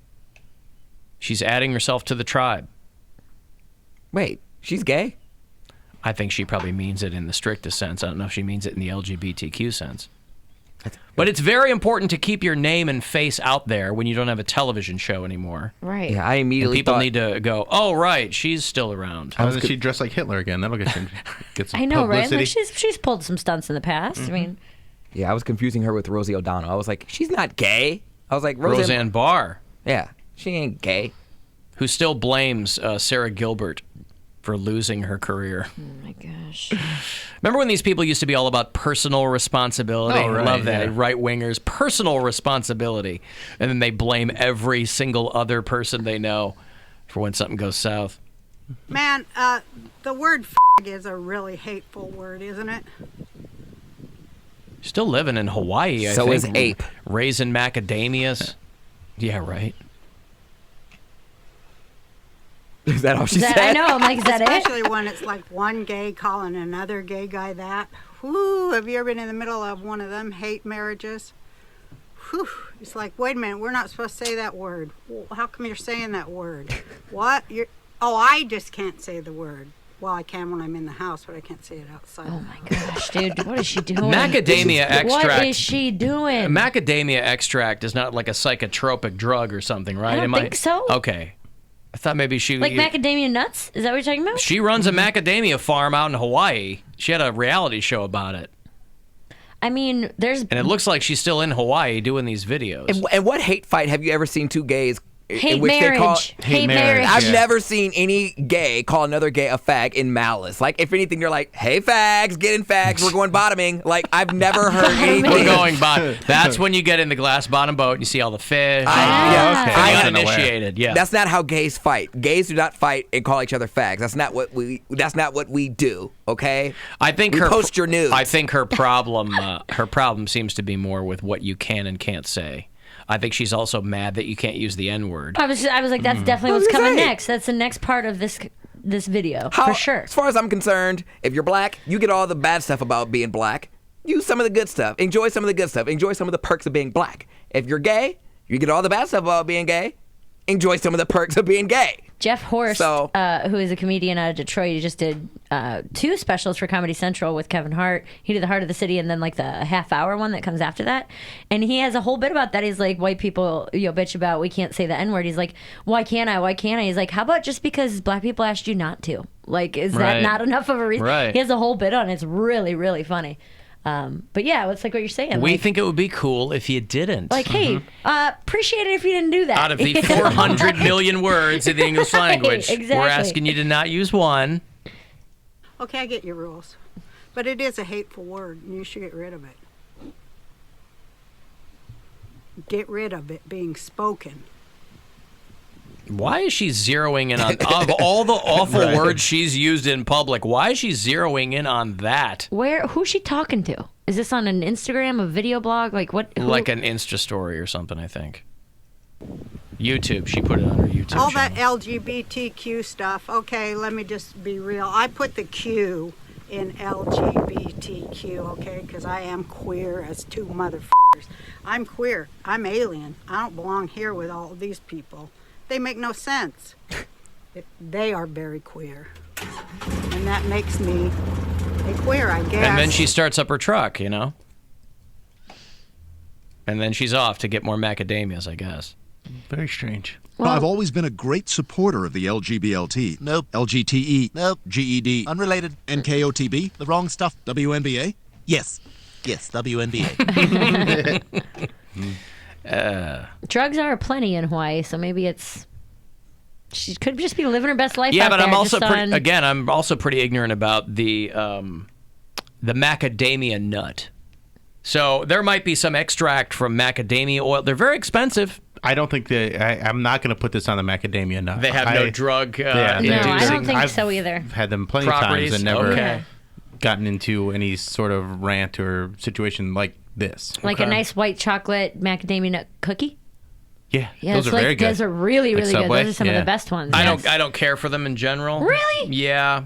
No. Because they're flavorful and good, You and don't everybody like else white likes chocolate, though. What? You don't like white chocolate? No, I don't like macadamia nuts. Oh, I thought you were talking about the cookie, not just the No, nut. I'm down with a cookie. But macadamia nuts don't taste like anything to me. They don't Mm-mm. have a taste. Not really. So, like, if they're in something... For and they texture. It's a Like texture, and they brownies get and them a little stuff. salted. Yeah. I like them. Give me something with texture and flavor. Texture? A cashew. Yes, a cashew. Yeah. I mean, again, you could make the argument that those aren't particularly, those aren't bursting with flavor either. Yeah, they But I are. like them.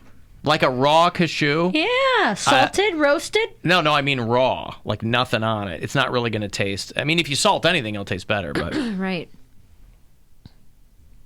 there are about 20 people running for the Democratic nomination for president. It's basically a flip version of what was happening in 2015 and 2016 with the Republicans. There were all kinds of people. And obviously this field will winnow itself down too.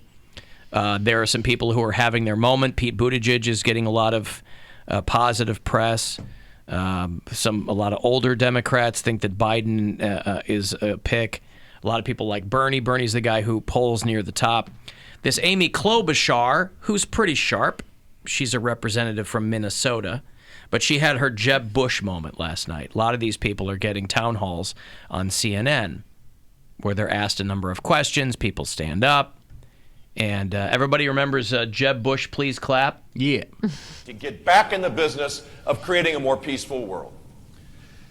Please clap. Right. That was, I mean, when you're, that was especially under any other situation, that would have been possibly a like Michael Dukakis in the helmet moment, but especially when you're running against Donald Trump. Please clap. Where, there was no way that was not going to be used against you. Amy Klobuchar had her town hall on CNN last night, and she kind of had a please clap moment. I am someone that runs in a purple state. It is a state that when the senator was Republican, the governor was Republican, and 3 of our 4 constitutional officers were Republican. And then I started running. And every single time I have run, I have won every single congressional, including Michelle Bachmann's, okay? It's when you guys are supposed to cheer, okay? All right, so... Why would you? First of all, who the hell remembers Michelle Bachmann? I mean, I get what she's trying to say, but that chick hasn't been around in a decade.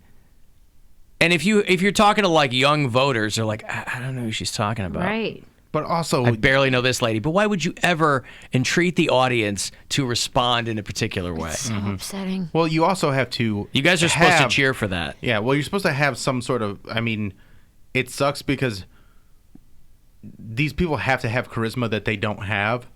They might be very good at this job. I don't know anything about this lady. She might be very qualified, but you have to be charismatic. They're not a dynamic you personality. You have to be able Yeah. to get a crowd worked up, and if you can't do that, people are not going to vote for you. That's why I'm amazed that so many people run for president. Like, a guy just got in.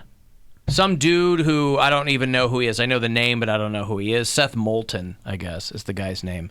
But all these dudes, and I understand that part of it's jockeying for position for the next time. Like, there's no way they're going to win. Yeah, you're testing the waters. Yeah, but you get your name out there. If you're an Elizabeth Warren, you're probably not going to be the nominee, but somebody might pick you for Veep. But as expensive as it is, and as time consuming But as they're it not is, paying for it. They get donors or. But what if you don't? There are plenty of people who go in who are not the darlings of the donor class. So, but they still go, well, I got a couple $1 million, which ain't going to last you very long. I don't think people are paying for their campaign out of pocket. I really don't. If you don't have the money to run, then you just don't run. Well, no, you might not have $50 million, but if you have a couple mil and you go, I think I'd be great for the country, then you go out there. I mean, people with zero name recognition outside their home state or whatever. It's fascinating to me. The whole process is I realize just it's all strange. ego-driven, but still, it's, that's a lot of ego, boy. It just doesn't seem like the best way to pick someone that's actually qualified for the job. Well, how else would you pick them? I don't have a better answer for it, but I'm just saying it seems counterproductive. Because everyone always wants to talk about like, oh, well, politics is just, digging up dirt on other people. And I'm like, yeah, it is, but like, how else would you do it? I understand that you're supposed to look at their past, and they're looking at their family history, like who they're related to. Like, if I ever were to run for any type of government office, which I never would because I'm on this show and I've said some things that would automatically disqualify me. But guaranteed they would pull up, my uncle's murder case, or like, oh, did you know that his uncle committed murder? I'm like, how is that my fault?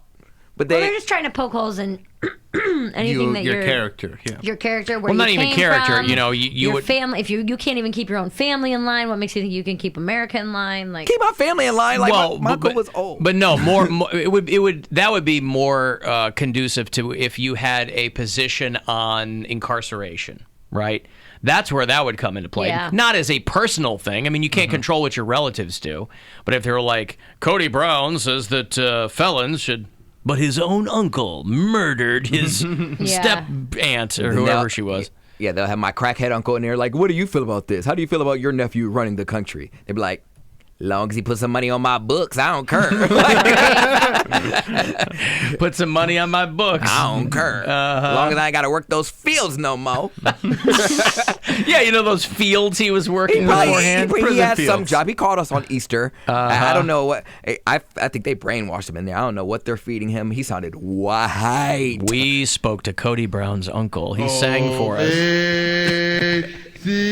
Great, how sweet the sound. Right.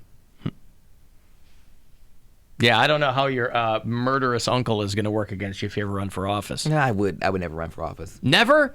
You might feel the call to service as an older man. You can't get anything done. I would probably be more effective as a private citizen than I would be in politics, because that's just how it is. You don't get anything done. There's always you can't please everyone. And because I can't please everyone, I don't want to please no one. I'd rather go in for my interests and the things that make me happy. And if they make you happy, great. If you don't like it, I don't care. Right. I don't have an obligation to you. But if Trump has taught us one thing, it's that you can muddy the waters and confuse people in ways that send them off into directions that really have nothing to do with anything. But I don't want that to be my legacy. But they distract from the real problem. But I only mention this because... there would be so many people trying to track down Varric Greer and Logan Lucas and Landon. I mean, Rick Rufus Kroll. Yeah. Oppo research would be so focused on people who don't exist that you would be able to cut right through the middle and tell people what they need to hear. Yeah, how about that? People will be, screenshotting messages that I've sent to them in the past. Like, I don't need that. I don't need the aggravation. I would be much more effective as a private citizen. Just let me be a rich guy in a smaller town. I'll donate to charities, like I said. Pound Cake's homeless shelter. But you'd be very good in the debates because no matter what they say, you could just whisper to them and then throw them right off their game. You a bitch. I resent that. I don't care. You're still a bitch. You can resent all you want to. You're still a bitch. Beg to differ. You can resent it all you like. I feel like that's what his campaign signs would be. Like the yard signs, it wouldn't even say like Brown, whoever. It would just say, you a bitch. Like, you're still a bitch. You don't vote for... You a bitch. Mm-hmm. You don't vote for Cody? You a bitch. That's right. All right, let me hand off these ZZ Top Cheap Trick tickets on the way back. They have set September 21, Jacobs Pavilion at Nautica is where they're going to play the 50th anniversary tour with ZZ Top. So if you dig either of those bands, it'll be a good show. We're going to play Wrestling Move or Highway Interchange in a minute, too. And Cedar Point passes for you later on as well before we get out of here. Tribe pregame tonight around 5:30. First pitch against the Marlins just after 6. It's the Alan Cox Show on 100.7 WMMS and everywhere you go on our free iHeartRadio app. From the MGM Northfield Park Weather Center, Las Vegas is here. WMMS weather. Hey guys, another nice evening. Temperatures in the 50s most of the night.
All right, ZZ Top and Cheap Trick are on tour this summer. ZZ Top celebrating 50 years as a band. Of course, I think both bands in the Rock and Roll Hall of Fame.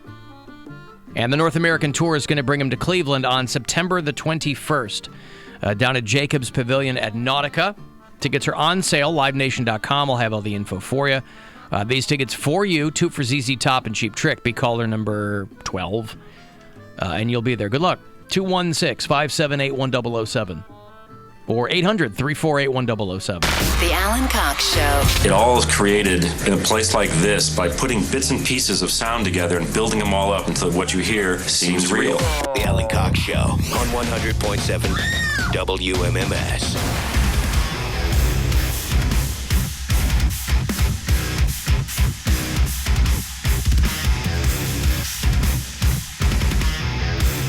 $35192. Send me a text. About 10 minutes from now, closer to 4:30, is going to be your next chance to go fund yourself $1,000 every hour from RMG through this show during the week. Chance for you to put some cash into your pocket. Hello, Mark. Hey, love the show, guys. What's up, man? You were talking about the election, and Bill made the comment like we could have a better way. It seems the whole thing seems counterproductive, and you said such as. So I just wanted to throw out some ideas that I've heard some politicians talk about, like such as mandatory voting, campaign finance reform, public dollars for the campaigns, no campaigning until 3 months before the election, do away with the Electoral College, make Election Day a holiday. There's plenty of things that we can do. Yeah, the election cycle is definitely too long, for one thing. Just aesthetically, it's too long. There are plenty of things that could be done. It's just that there's very little will to get them done. Exactly. Yeah. Thanks, guys. All right, thank you, Mark. There's Mark. Rattling them off. So, there you go.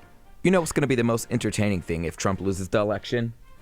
How he passes the torch. Like, I want to see Provided he does. A lot of people don't think he will. What do you mean? A lot of people don't think he'll step down. What do you mean you step down? You don't have no choice. If you're elected out, He's done a million other things that until now you had no choice either. If you have put it in people's minds, what did you do the first time around? He basically said, if I lose this thing, it's rigged. So he would do the same thing this time. Yeah, but a lot of people would think that they're going to have to drag that guy out kicking and screaming. Why would he leave of his own accord? Well, I would like to see it. I just would like to see him get defeated and to see how he acts. He will be President Petty. If he cared at all about the state of anything, he'd resign now.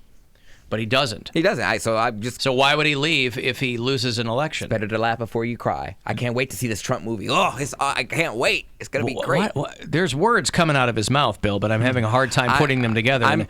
Laugh before you cry. Yes, it's better to laugh before you cry. There's nothing we personally can do about it other than vote. So I'm just enjoying the entertainment because it is very entertaining. That's why he's on TV every night, because he's entertaining. I'll tell you what, I'm getting less and less entertained every day. But there's nothing I can do about it. So what can you do but, just enjoy the ride while it lasts? I guess. We're all going to die. I guess it and we're all going to, you know what? We are all going to die. I just prefer if it's not in the next 3 years. Yeah, you never know. But yeah. Am I going to, be depressed about my 3 years, or am I going to, enjoy the ride? Well, seeing as how Pound Cake's going to die at 35 anyway, per the Ouija board. Why do I care? Right. You've got a different perspective on things, I guess. I hope I live long enough to see the Trump movie. Like, I want to see Trump 2016. Nice clean butthole. Anywho, the Trump movie. Now, who will play him? Who will play? Will.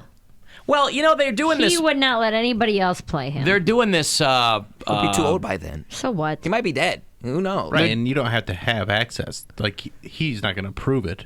Yeah, no. It would be the untold story or whatever. Mm-hmm. But, like... The unauthorized biography of Donald Trump. They got one about, not even about Bush, but, Cheney. And then they have the Nixon one. I want to see the Trump 2016 one. Obama's would be boring because it wasn't really that scandalous. But this one is going to be juicy. They'll have Kellyanne Conway. They'll have Huckabee Sanders. And the guy who was before Huckabee Sanders that... Sean Spicer. Yeah, Sean Spicer. All this stuff. And they have so much material. I can't wait. I would like to see Sarah Huckabee Sanders be one of the people who plays Colonel Sanders in the KFC commercials. But Colonel Sarah Huckabee Sanders, like they put her in the stupid outfit with the white goatee. But you think she's like hot? That's me? Yes, you. I never said she was hot. I said there's something strangely attractive about her. She's loyal. I'm not. She is a loyal She's chick. ride or die.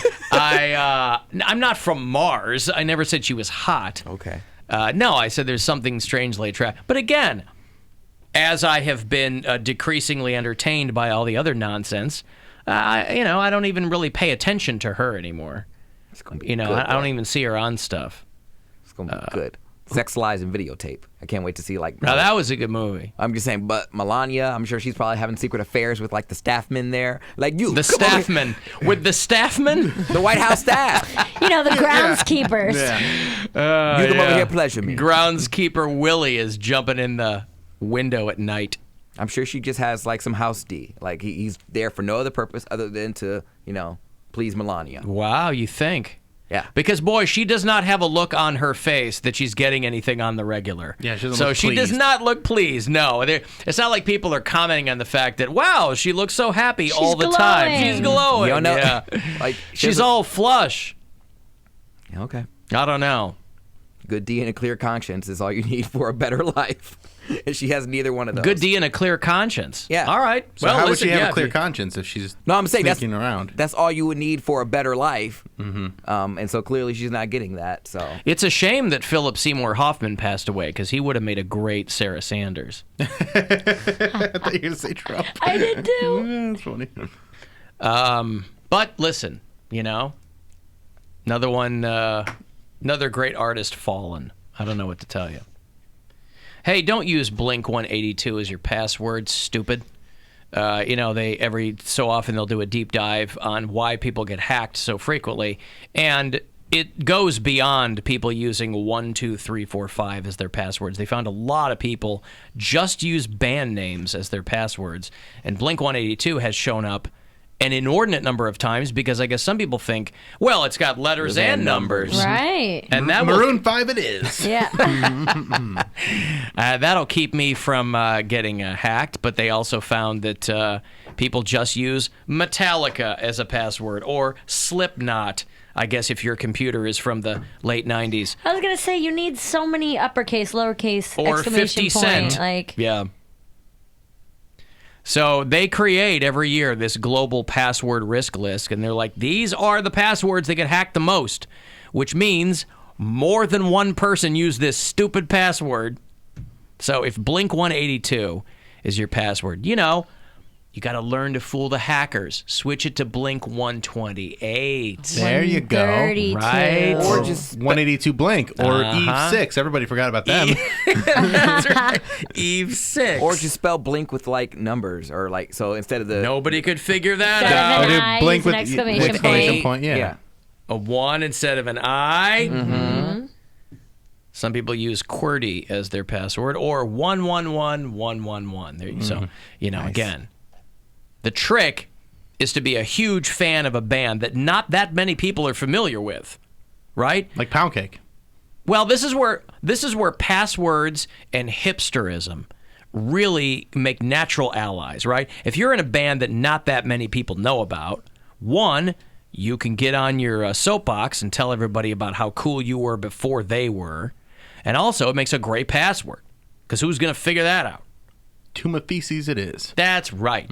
They But have the to O change. should be a 0. They have to change their password every time they change their band name. Don't I know. feel like that would get exhausting. I don't know. I mean, you know who never gets hacked? Fans of Rubik's Groove. True. Nobody's breaking into their computers. I would never get hacked because all my passwords are dates of my imaginary boyfriend's anniversaries. Dates from... How do you keep them all separate? You're right. Yeah, do you have them written down somewhere? Do you have I them... just know. They're all he's locked so in your in love. head. He is. He's like a little romantic savant when it comes to that. And I was like, all right. Well, I'm not going to say it. but So like, what's your anniversary with Varric Greer? I'm not telling you because then you know my password. You think I'm stupid? So is it like Guerrier 1118 or something Yeah, like that? password to what? You've got multiple passwords. We don't know what password goes to what item. Well, some of them are, the same. So I'm not even going to use it. Some of them are the same. You have the same. You're double dealing with these guys. Yeah. You have the same anniversary with Varric Greer as you do It's with the same Rick, password for different accounts. Yeah. Rick Rufus Kroll. Some of them are to my Facebook, to like my email. Some of them to like my access to this computer. Like, yeah. Do you think that there's no chance for you to have a real, like, what if you get into a real relationship and then they feel like you're cheating on them because you forget their anniversary or their birthday, but you remember Varique Greer's? They need to step up their game. Wow. If I'm remembering my imaginary boyfriend's anniversary and I'm not remembering yours, you're the problem. I'll tell you what I do enjoy in all of Pound Cake's scenarios is that he has complete and utter control over the situation. Oh, yeah. This is how he envisions how these will go. If you don't like something, you better step up your game, right? Not going, hey, where are you going? When the guy turns tail and walks, just walks. The guy goes, I'll see you later. I'll get back on Grindr. What? Square up. Square up. Yeah, that too. His Square new up. catchphrase. Right. Started Mind you, an he hour used ago. it, an hour ago when we were talking about toddlers. Square up. Yeah. So anyway, I do enjoy that. That's why I so desperately want you to get into a relationship. You do. So you can find. Well, right. This is where our wants really intersect here, in that you want to be in a relationship. I want you to be in one, albeit for completely different reasons. Because I would like to see the scales fall from your eyes. Well, in one of these things, a dawn of a new day. You got to be in it to win it, though. Yeah, a dawn of a new day is coming because I'm out of my roommate's house, I'm into my new roommate's house by the end of this week. And end of this week? Yeah, Sunday I move. So wow. I have a busy weekend, and they are really big in the scene. Everyone knows them. So, I mean, you think you'll start dating a lot because of that? Well, I date a lot now. It's just I've never had anyone to stay. But like now, we'll go on couple retreats and like go do a lot of couple things. So you're going to use your new roommates as your pimps? Is that what you're? Not pimps. He's gonna learn to ski. They're gonna go. Sure. It's just gonna be Pimp weekend assist. after weekend Pimp after assist, weekend. pimp adjacent. He already knows how to ski. Oh, jeez. Just weekend getaways. Couples retreats. Gay giveaway.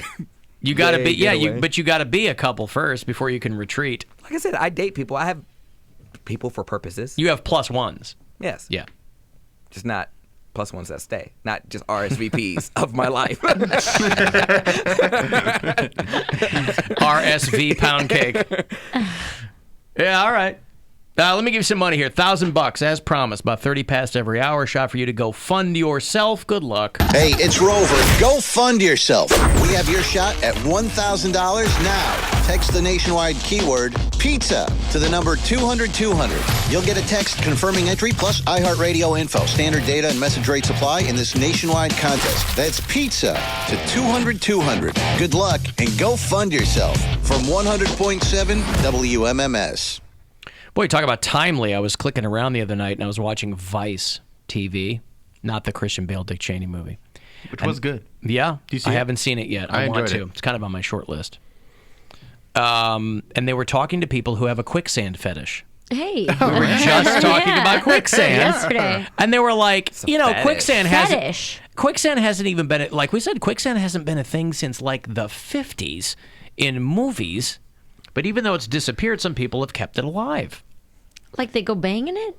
Well, like they want to feel like they're sinking in something, or they want to feel like they're not in full use of their faculties. Use debt, like every other Yeah, American. I know, right? That's how we sink into things. Quicksand of debt. Drown Or in your depression, feelings. yes. Sit in the shower and cry. Yeah. Be an adult about this. Yes. Not actual sand. Why Come go on. outside? Sand and water. Come on. This guy's shooting like quicksand fetish videos where the girl is sinking into quicksand and can't get out. I have actually heard this because this ties into people of a certain age, where because they came up watching a lot They of TV remember shows these. and They really cartoons, like Indiana Jones. stuff like that. But Yeah. it's true where that damsel in distress thing is it's a turn on to them for sure. Yeah, Sure, old creepy porn. I'm trying to think of what tropes from movies that I grew up in I'll be strangely attracted to when I'm older. Like quicksand. I think you're at the age where you're going to be, you know what you're attracted to. Like this is, if you're not attracted to something. but this means that even when these people were young, they thought quicksand was foxy. No, I think it's think the situation, rescuing. yeah. It's like saving someone, like the hero. It's like But watching why quicksand? It's like watching like if you were a kid in the 70s and you watched Wonder Woman, you're very turned on by like a woman being tied up and then breaking free, and like it's like a reverse S&M thing. Where they and then they dominate you, like that's a thing. I watched a lot of Wonder Woman, and I just liked Linda Carter's boobs. Well, I didn't care that she had a lasso. Affects everybody differently. It really does. Boy, Mother Nature's a mad scientist, Jerry. I mean, a lot of the sequences, that's clearly what they were doing. Most infamous of all, 1955's Tarzan's Hidden Jungle, whose quicksand scene is still often regarded as the most sexually charged quicksand scene of all time. Tarzan's Hidden Jungle. That's why quicksand's not around anymore. It would have got me too'd. Did this girl consent to fall into this quicksand? It's in all of my crevices. It touched me the wrong way. That's right. That's why it went away. That's why it's no longer on TV. Damn good plot device. One of the best that's ever been created by filmmakers. It's about as good as it gets if it wasn't so worn out. Its popularity skyrocketed by the 1960s, when 1 out of 35 movies made involved a quicksand scene. That's 1 out of 35 movies had a quicksand scene. That's so many. Wow. Sexual awakening. 40 years later, an aging quicksand fetish community is still getting off on the idea of quicksand. There you go, a quicksand fetish community. This is like in Tennessee, where they're in the middle of nowhere, they got a big forest. They're spreading out sand and putting water in it, in a kiddie pool. Ew. I just think of like how nursing homes have the highest STD rates, and I'm like, I bet they do like beach parties all the time. They just have like sand strewed about and blech. I'll tell you what, it is really a brave new world for these young women who do cam shows and who really nothing's going to freak them out, right? That's where you make your money. Nothing freaks you out or throws you off. They're like, whatever you want, if you're paying for it, that's what I'll do. Because these old dudes who have quicksand fetishes, it's not like they're getting their peers to do this. No, they don't want women, old women in quicksand. Like, they want young women in quicksand. Mm-hmm. How do you even set that up? You pay somebody who want to come out, can I put you in quicksand? I'll give you $5,000. They It's go, not yep, real. They can't use I will real be there quicksand. tomorrow. No. There's a guy here who's like spreading out sand and That's dirt. what I'm saying. He's putting Yeah. water in it. Yeah. Yeah, it's basically you're just getting muddy.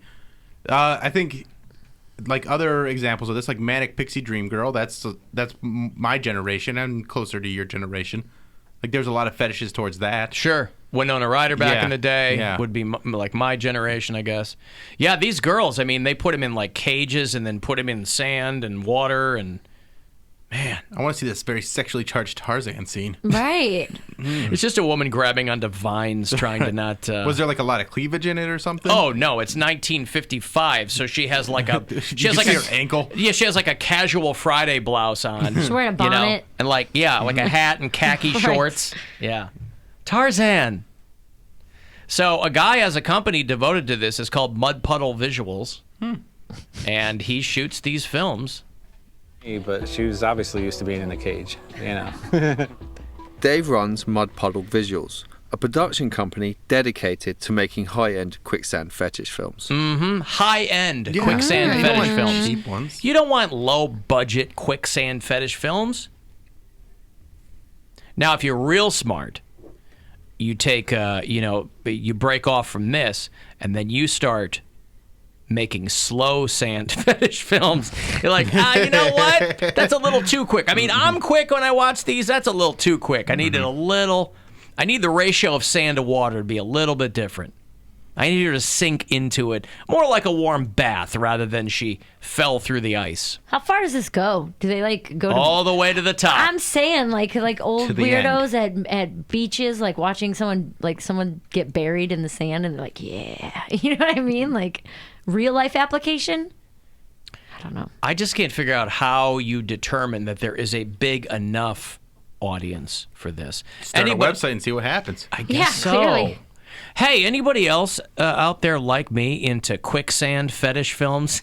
Well, there's and then you got to wait for those people to come back and they go. And there's probably a certain number of people who are like, well, I never really thought about it, but yeah, I guess. Sure. Well, there's plenty of fetish websites. You're telling them what they're into. That I'm wondering if you can just kind of like you just throw it against the wall, like start a new thread, like there's regular feet, this, that, the other, and it's like, oh well, let's see if any hits on quicksand. I'm going to go to Pornhub and I'm going to type in quicksand. This mud puddle visual thing, this website is very old, offering the best in mud entertainment since 1995. All right. Well, there are a Lots of lot of DVDs. Quicksand videos. I'm going On porn, really? Yeah, this one's called Mucky Trek. Oh my gosh. Oh, yeah.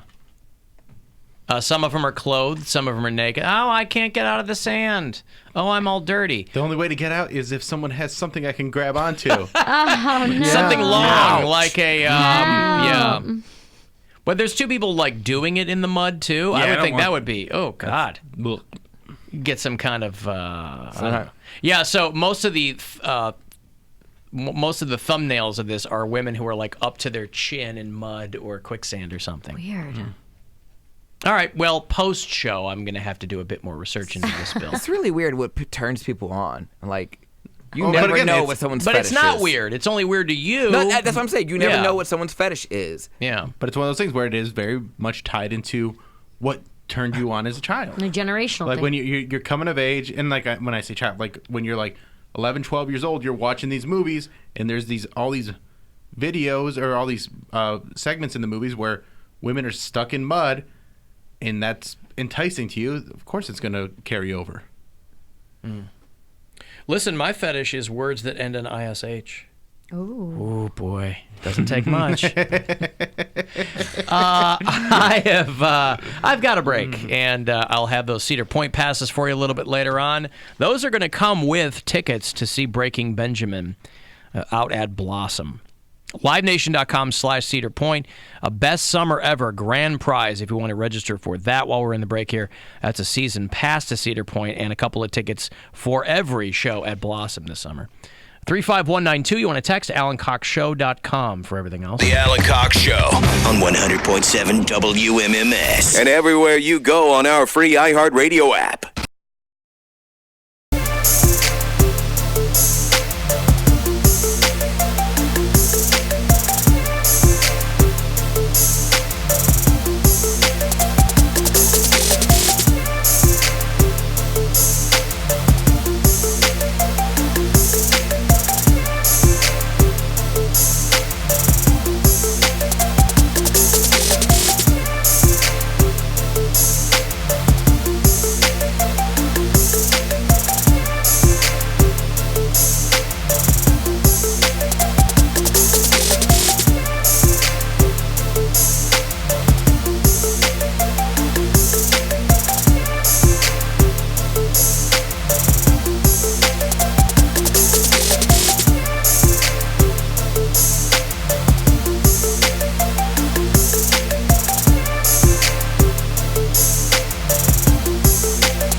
WMMS. Cleveland. An iHeart radio station.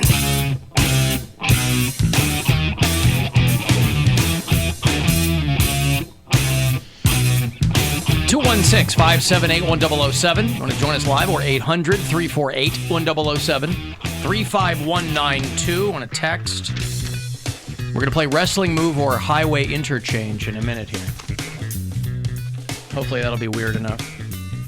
Tribe game tonight. They start shortly after 6 o'clock, so pre-game will begin shortly after 5:30. First of two against the Marlins tonight and tomorrow. It's an afternooner tomorrow. They don't do too many two-game series, do they? Not very often. That's very rare. Yeah. Who's calling me? Don't you know what I do for a living? Hanley Ramirez is a free agent again, by the way. He had a very short stint with the Tribe, and so if you are a Hanley Ramirez fan, you're going to want to update that jersey. FYI. Played in 15 games for the Tribe. All right. So, listen, it's better than playing in no games. That's true. With the Cleveland Indians, right? They're a World Series team. A few years ago, yeah. Well, once a World Series team, always a World Series team. Oh, okay. That's what I go with. I like it. Right? I like it. I mean, my White Sox won a World Series way before the Cubs ever did. But does anybody pay attention to that? No. Yeah, people did. No. Never heard of them. Not anymore. Everybody go. Creams their jeans over the Cubs. The White Clocks?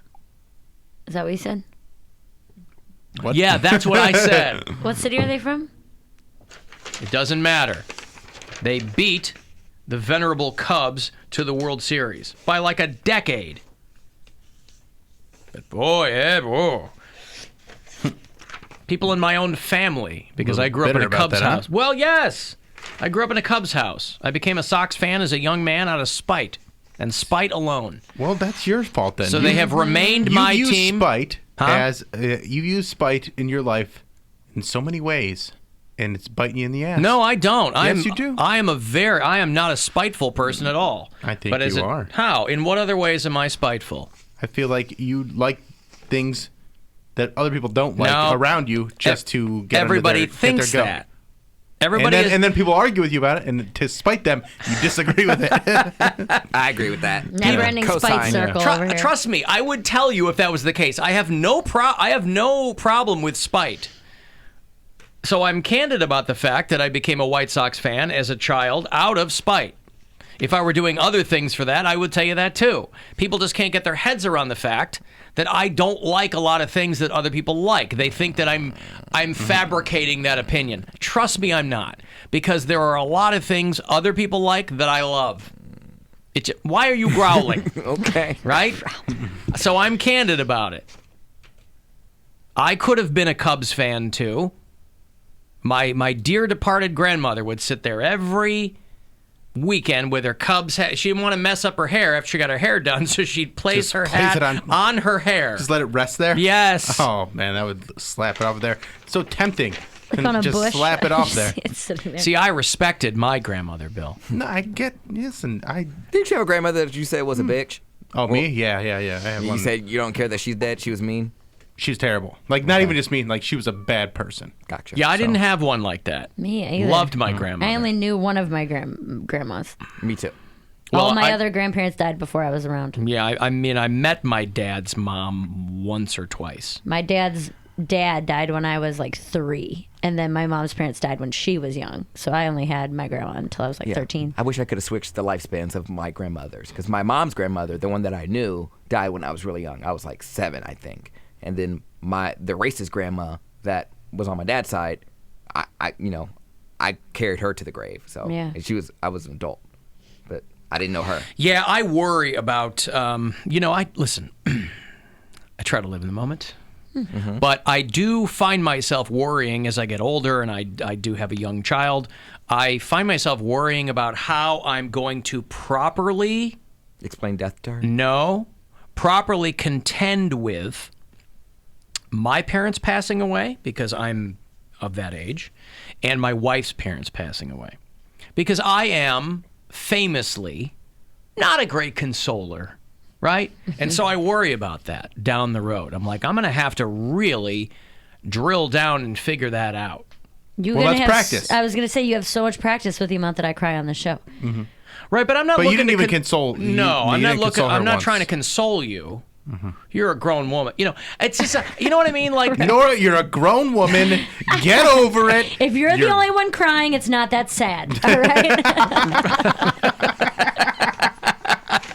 That's right. What's good for the goose? That's right. But she won't be the only one crying. You know what I'm saying? So I got to step up my consolation game because it's a very valuable thing to have, right? It's just that it's hard for me to process because I think of things that no one ever consoled me with anything, right? But you never had like You're inconsolable. All on my own. I feel like professionally, personally, I've done it all myself. I feel like that's the vibe you put out there, so people don't try to console you because you don't show anybody don't your work on help. emotions. It's not a vibe. No, it is. It's not a vibe. You never show emotion, so you don't show people when you're hurting, so no one thinks that they need to console you. No. I had. Don't get me wrong. I had many years when I showed my emotions, and I got bent over every single time. So yeah, you get into the point where you're like, okay, well, I'm going to do it this way now, but I need to find a happy medium. All I'm saying is I'm trying to beat all these parents to the punch on the death thing. I got to get into a good spot before that happens. All right, let's run through this. Let's try. Try Nora. what? I'm Nora. Yeah. You're. How old are you? 8. Yeah, well, I'm Nora. I'm 8 years old, and your parents, both your parents. Well, no, because she doesn't even know them. So she'll be like, who? Well, that's the thing. But I mean, you know, it might be it's a double-edged sword. She's not going to know my parents that well. So are you going to mention them like they ever existed? I do mention them all the time. It's just that they don't see her that often, and you know. We'll say Gwen's mom passes away. Right. Because that's who's probably the most in her life. That will be a big deal. All right. She's 8 years old. Yes. Now, this probably happened much later in her life. Yes. God willing. Yeah. But this is, so I'll be Nora, and you are trying to tell me what happened. That's right. She has gone to heaven to live with the dogs. And they're all running around together, and they're having a fantastic time. Because she's already hip to heaven and where dogs go. So I'm just going to roll with that. But she's 8 years old now. I'm 8 years old. Yeah, I know. Yeah, and I already got her in. I already got her in on the ground floor as to like where the pets go. Very smart kid too. Yes. At 8 years old, this isn't gonna work anymore. You don't think so? Not on Nora. Huh. Not if you're her dad. Right. That's not gonna satisfy her. You don't think so so? she's just up there with. So grandma's up there with the dogs. Yeah. They're all having a great time. They're reunited. Oh yeah. Yeah, and you can speak to her as you would when she was with us, you know? You still speak to her. You don't see her, but you can still speak to her. Hey, Grandma, are you with the dogs? No. I'm getting no answer. Oh, there it is. You're not. Where are you, Grandma? I'm in the compost. In the compost. Right. Do you have a secret to tell me? Hey, you a bitch. But still, from the heavens. I like how it's still very matter of fact. Oh, Grandma's with the dogs in heaven. Not, hey, I miss Grandma so much. We're never going to see Grandma again. But we don't have to forget about her. It's, yeah, Grandma's gone. Well, she's with dogs. listen, she likes dogs, so everything's good. In the interest of time economy, I'm going through, you know, who knows what I'll say, but, you know. And but if she's, like you said, but all heaven forbid that it happens when she's 8 years old. All I'm saying is if she can process a certain amount of that, and process probably isn't the right word either because she's 3. You know, they believe what you tell them. Who knows? I don't know. Maybe I was even younger than when my grandmother passed because I don't remember my mom telling me anything.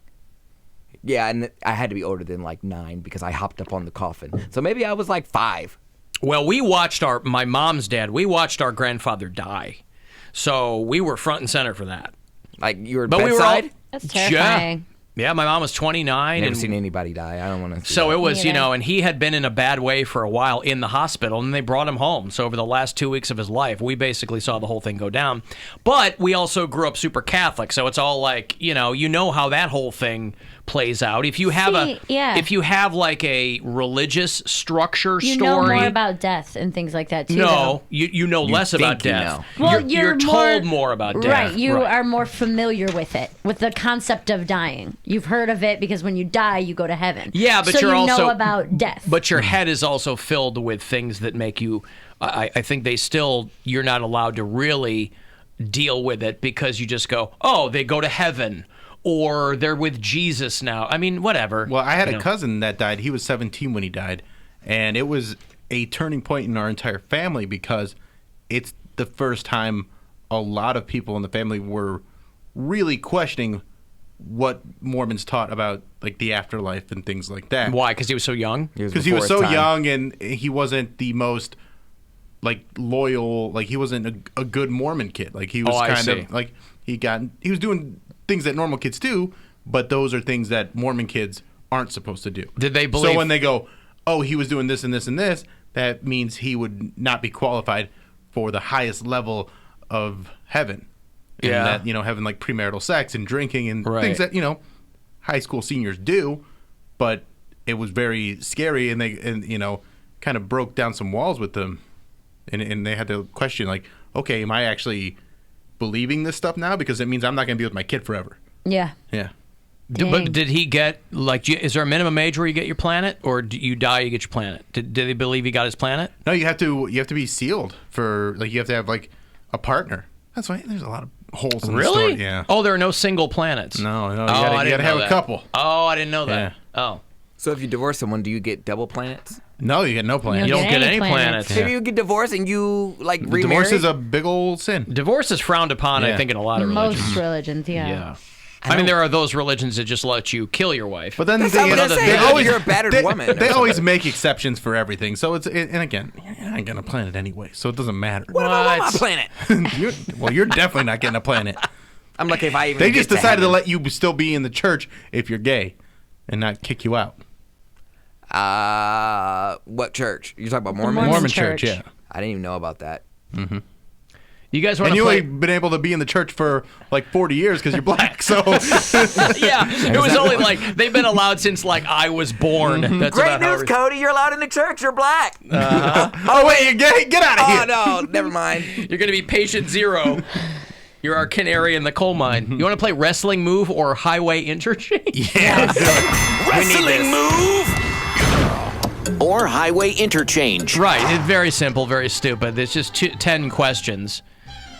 And you'll, again, I don't know wrestling moves. I don't. I know maybe one or two. Pile driver. Now, you don't all have to play. Bill can would like to play. and someone else can play. If you want to sit, if Mary or Pound Cake, if one of you wants to sit it out, you can. You're not on the hook to play this. I feel like I might be overqualified. Well, Pound Cake watched wrestling, so he might know some moves. Yeah. Yeah, I think we should all play. All of you? Yeah. Okay. DDT, Bill, is that a wrestling move or a highway interchange? That would be a wrestling move. Agree. Are we going one at a time? I knew that one. That's good. That's fine. Pound Cake, did you know that one? No, I did not know that one. You did not know that one. All right. Number 2 is the trumpet. That would be a highway interchange. That would be a highway interchange. Bill is the wrestling aficionado. Are you going to cast a dissenting vote? What do you think? I'm going to go. I never heard of that as a wrestling move, but just to be the dissenter, I will go with wrestling move. You mean out of spite? Yeah. Learned it from watching you. No, that's a highway. What you, Dad? Yeah, it's an interchange. So it's, yeah. Number 3 is the dog bone. The dog bone sound like a wrestling move or a highway interchange? I'm going to go interchange. Pound Cake, your thoughts on the dog bone? Wrestling move. That's an interchange. Yeah. I got 2 points. Easily the dumbest game we've ever played, by the way. But And we've played a lot of dumb games. I'm having fun. But the simpler and the dumber, the happier I am. Yeah. The cutter. Oh, that's a definite wrestling move. Nope. Interchange. You think it's an interchange, the cutter. Yeah, No. everyone cuts each other off because there's only one exit. They're crashing into each other. No. We got to get over there now. Wrestling move. Wrestling move. It is a wrestling move, yes. Mary. Sorry. I liked your logic, though. Yeah, I like that's the what I thought explanation of. of it. Yes. Mary 1, pound cake 2, Bill 3. I have 2. All right. I got the first 2 right. DDT and bone saw. or Well, then it's whatever. 2, 2, 3. Bone saw. The cutter? What do you bone. think? Dog bone. Oh, the dog bone, Yeah. right. The bone saw. That was a good one in there, too. All right.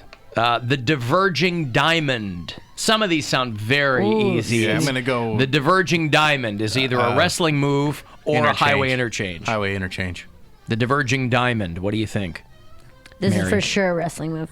It's for sure a wrestling move. Yes. Pound cake? Highway. A highway interchange. It is, in Dang fact, it. a highway interchange. I thought this was maybe like they held them upside down and their legs made a diamond shape and then they had to diverge it. Like a figure four? Diverge it? Yeah, Sexual yeah. threesome. Yeah. See, number 6 is suplex. Yeah, Yeah. That's wrestling super move. easy. Come on. That's even I know that one. So okay. The Boston Crab. Have you ever driven around Boston? I've not been to Boston, no. You've never been to Boston. Wrestling move. The Boston Crab. Do you think that is a form of highway interchange in the state of Massachusetts, or do you think it's a wrestling move? Wrestling move. Pound cake. I'm going to say... The Boston Crab. Give that one a thought. I'm going to say highway. That is a wrestling move. Knew that one. The directional T. Now, does this refer Highway to, interchange. to Mr. T, or does it refer to a highway interchange? Stone Cold Steve Austin. I'm going to say highway. Pound cake. A directional T. And no, this is not an article of clothing. No. Wrestling move. Really accentuates your pecs. What did you say? Wrestling move. It is an interchange. I'm sorry. That one's super easy. I'll skip to, well, those last 2 are real easy. Sorry. No, just do them. Nelson hold. Yeah. Come on. All right, wrestling move. Actually, Nelson Hold was the Secretary of Transportation for the state of Oregon, 1974 to 1976. Good old Mr. Hold. Good old Mr. Hold. Good old hold. That's right. The clover leaf. Oh, that's going to be a highway interchange. Highway interchange. Sure. Yay. Highway interchange. No, I'm sorry. That's a wrestling move. The That's, clover leaf? No, I'm kidding. Oh. Yeah. Well, there you go. That's Dead wrestling Man's Curve move would be or- a good one for that. Dead Man's Curve? Mm-hmm. That sounds like Peyronie's disease. No, I'm saying that would be a good one. Oh, okay. Pearly Or Pinal. scoliosis. Dead Man's Curve. Right. Okay, there you go. Wrestling move or highway interchange. Right. All right. We only played this once. How do you already have I like... know, I was just thinking that. Because I like to lay things out and I like to make them sound official. Mm. The dumber they are, the bigger I like them to sound. Right? Okay. Bigger ideas for dumber. Okay, got it. Yes. The bigger the sound, the dumber the idea. The dumber something is, and trust me, I got some dumb stuff coming. Ooh. Oh, you have no idea the dumb crap I got coming. Yeah. Bring on the dumb crap. Yep. I like it. Dumb, silly, You got fun a things. dumber thing coming. Turn out. That's right. That'll be a drop tomorrow. There you go. Some Judas Priest in there. Okay. Alan, I'm in the same boat. My parents had me young. I'm 27 and my parents are in their early 40s. That can't be right. Wow, they had you really young. Really young, yeah. 14, 15. Jesus. That's cool. They're still together? You get to turn up with your My grandparents are still in their 60s, so I've never had to deal with death. Wow. My wife is losing family left and right, and I have no idea how to react or console her. Maybe that's part of it, is that we just didn't have a lot of death in our family, like, until my grandmother. Yeah. My mom said when she was growing up, she was going to funerals all the time. That's scary. Like members of her family, They like also had a lot bigger aunts and families uncles. back then. Yeah. I have extended cousins that I went to funerals for all the time, but I never lost anyone really close to me. Knock on wood. I've been lucky knock with. on- Yeah, knock- I've knock been on lucky wood. with that too. Well, I lost a lot of friends young. Yeah. But not family members. Like Yeah, but they were not for death. That was your personality. Yeah, right. First my personality, then death. Remember that whole spite thing? Yeah. They were like, I'll show you, and then they took themselves out. Yeah, my grandmother was the closest, but I was really young. And then like friends, like in high school, I think, or middle school. I've I lost one. I've only been to a handful of funerals, less than 10, I'd say. No, I've been. Have you been to more funerals or more weddings? About the same amount. Yeah. Yeah. I think I'm more funerals. No. I don't know. I've been to like I've probably 3 been to, like, weddings. Yeah, I've I don't probably go to been to weddings very like often. 4 or 5 of each. I've emceed Maybe more than weddings, that. so I've been to a couple of weddings that felt like funerals. Yeah, You're like, this ain't Nah, I never guess going I've to been to work. more than that. I've been to like probably 10 weddings, but been to a lot of funerals too. Yeah. Yeah. Alan, Well, Mormons died all the time because they're all so old. They're trying to get Because that they're planet. Yeah. So I'd have to go to all of them. Like anybody died in our congregation, you have to go. So like every. Oh, really? See, Yeah, yeah, we we'd do all that. go. Yeah. Well, whether you knew him or not. I mean, because it was such a small community. Oh, you knew did know him. Yeah, like I mean, I didn't know him, but my parents knew him. Like, Right. I the see. guy goes to this funeral, and I'm I like, see. oh, cool, fun. You got to bring a dish to pass every time? Or what? Pretty much, yeah. Yeah. Alan, there is a lot of people tell me there is actually a wrestling move called the Texas Cloverleaf. I thought so. All right, well, blew interchange slash wrestling move. trick question. Ooh, that is a But trick you did just say question. Cloverleaf, not Texas Cloverleaf. I did, so, but now that I have this new information, I'm going to amend the game that we will never play I was again. gonna say, who are you gonna play it with? It could be a drinking game. I didn't tell you guys. Whoever lost this, they get a version of the home game. Oh, Yes. that's me. You get a copy of the wrestling move or interchange home game. Make me some cards on napkins or something. Indeed. All right, I got a break. Before we get out of here, I will have those Cedar Point passes for you. I'll get you a couple of tickets to go with it. As if that weren't enough, to see Breaking Benjamin at Blossom this summer, too. The Alan Cox Show on 100.7 WMMS. And everywhere you go on our free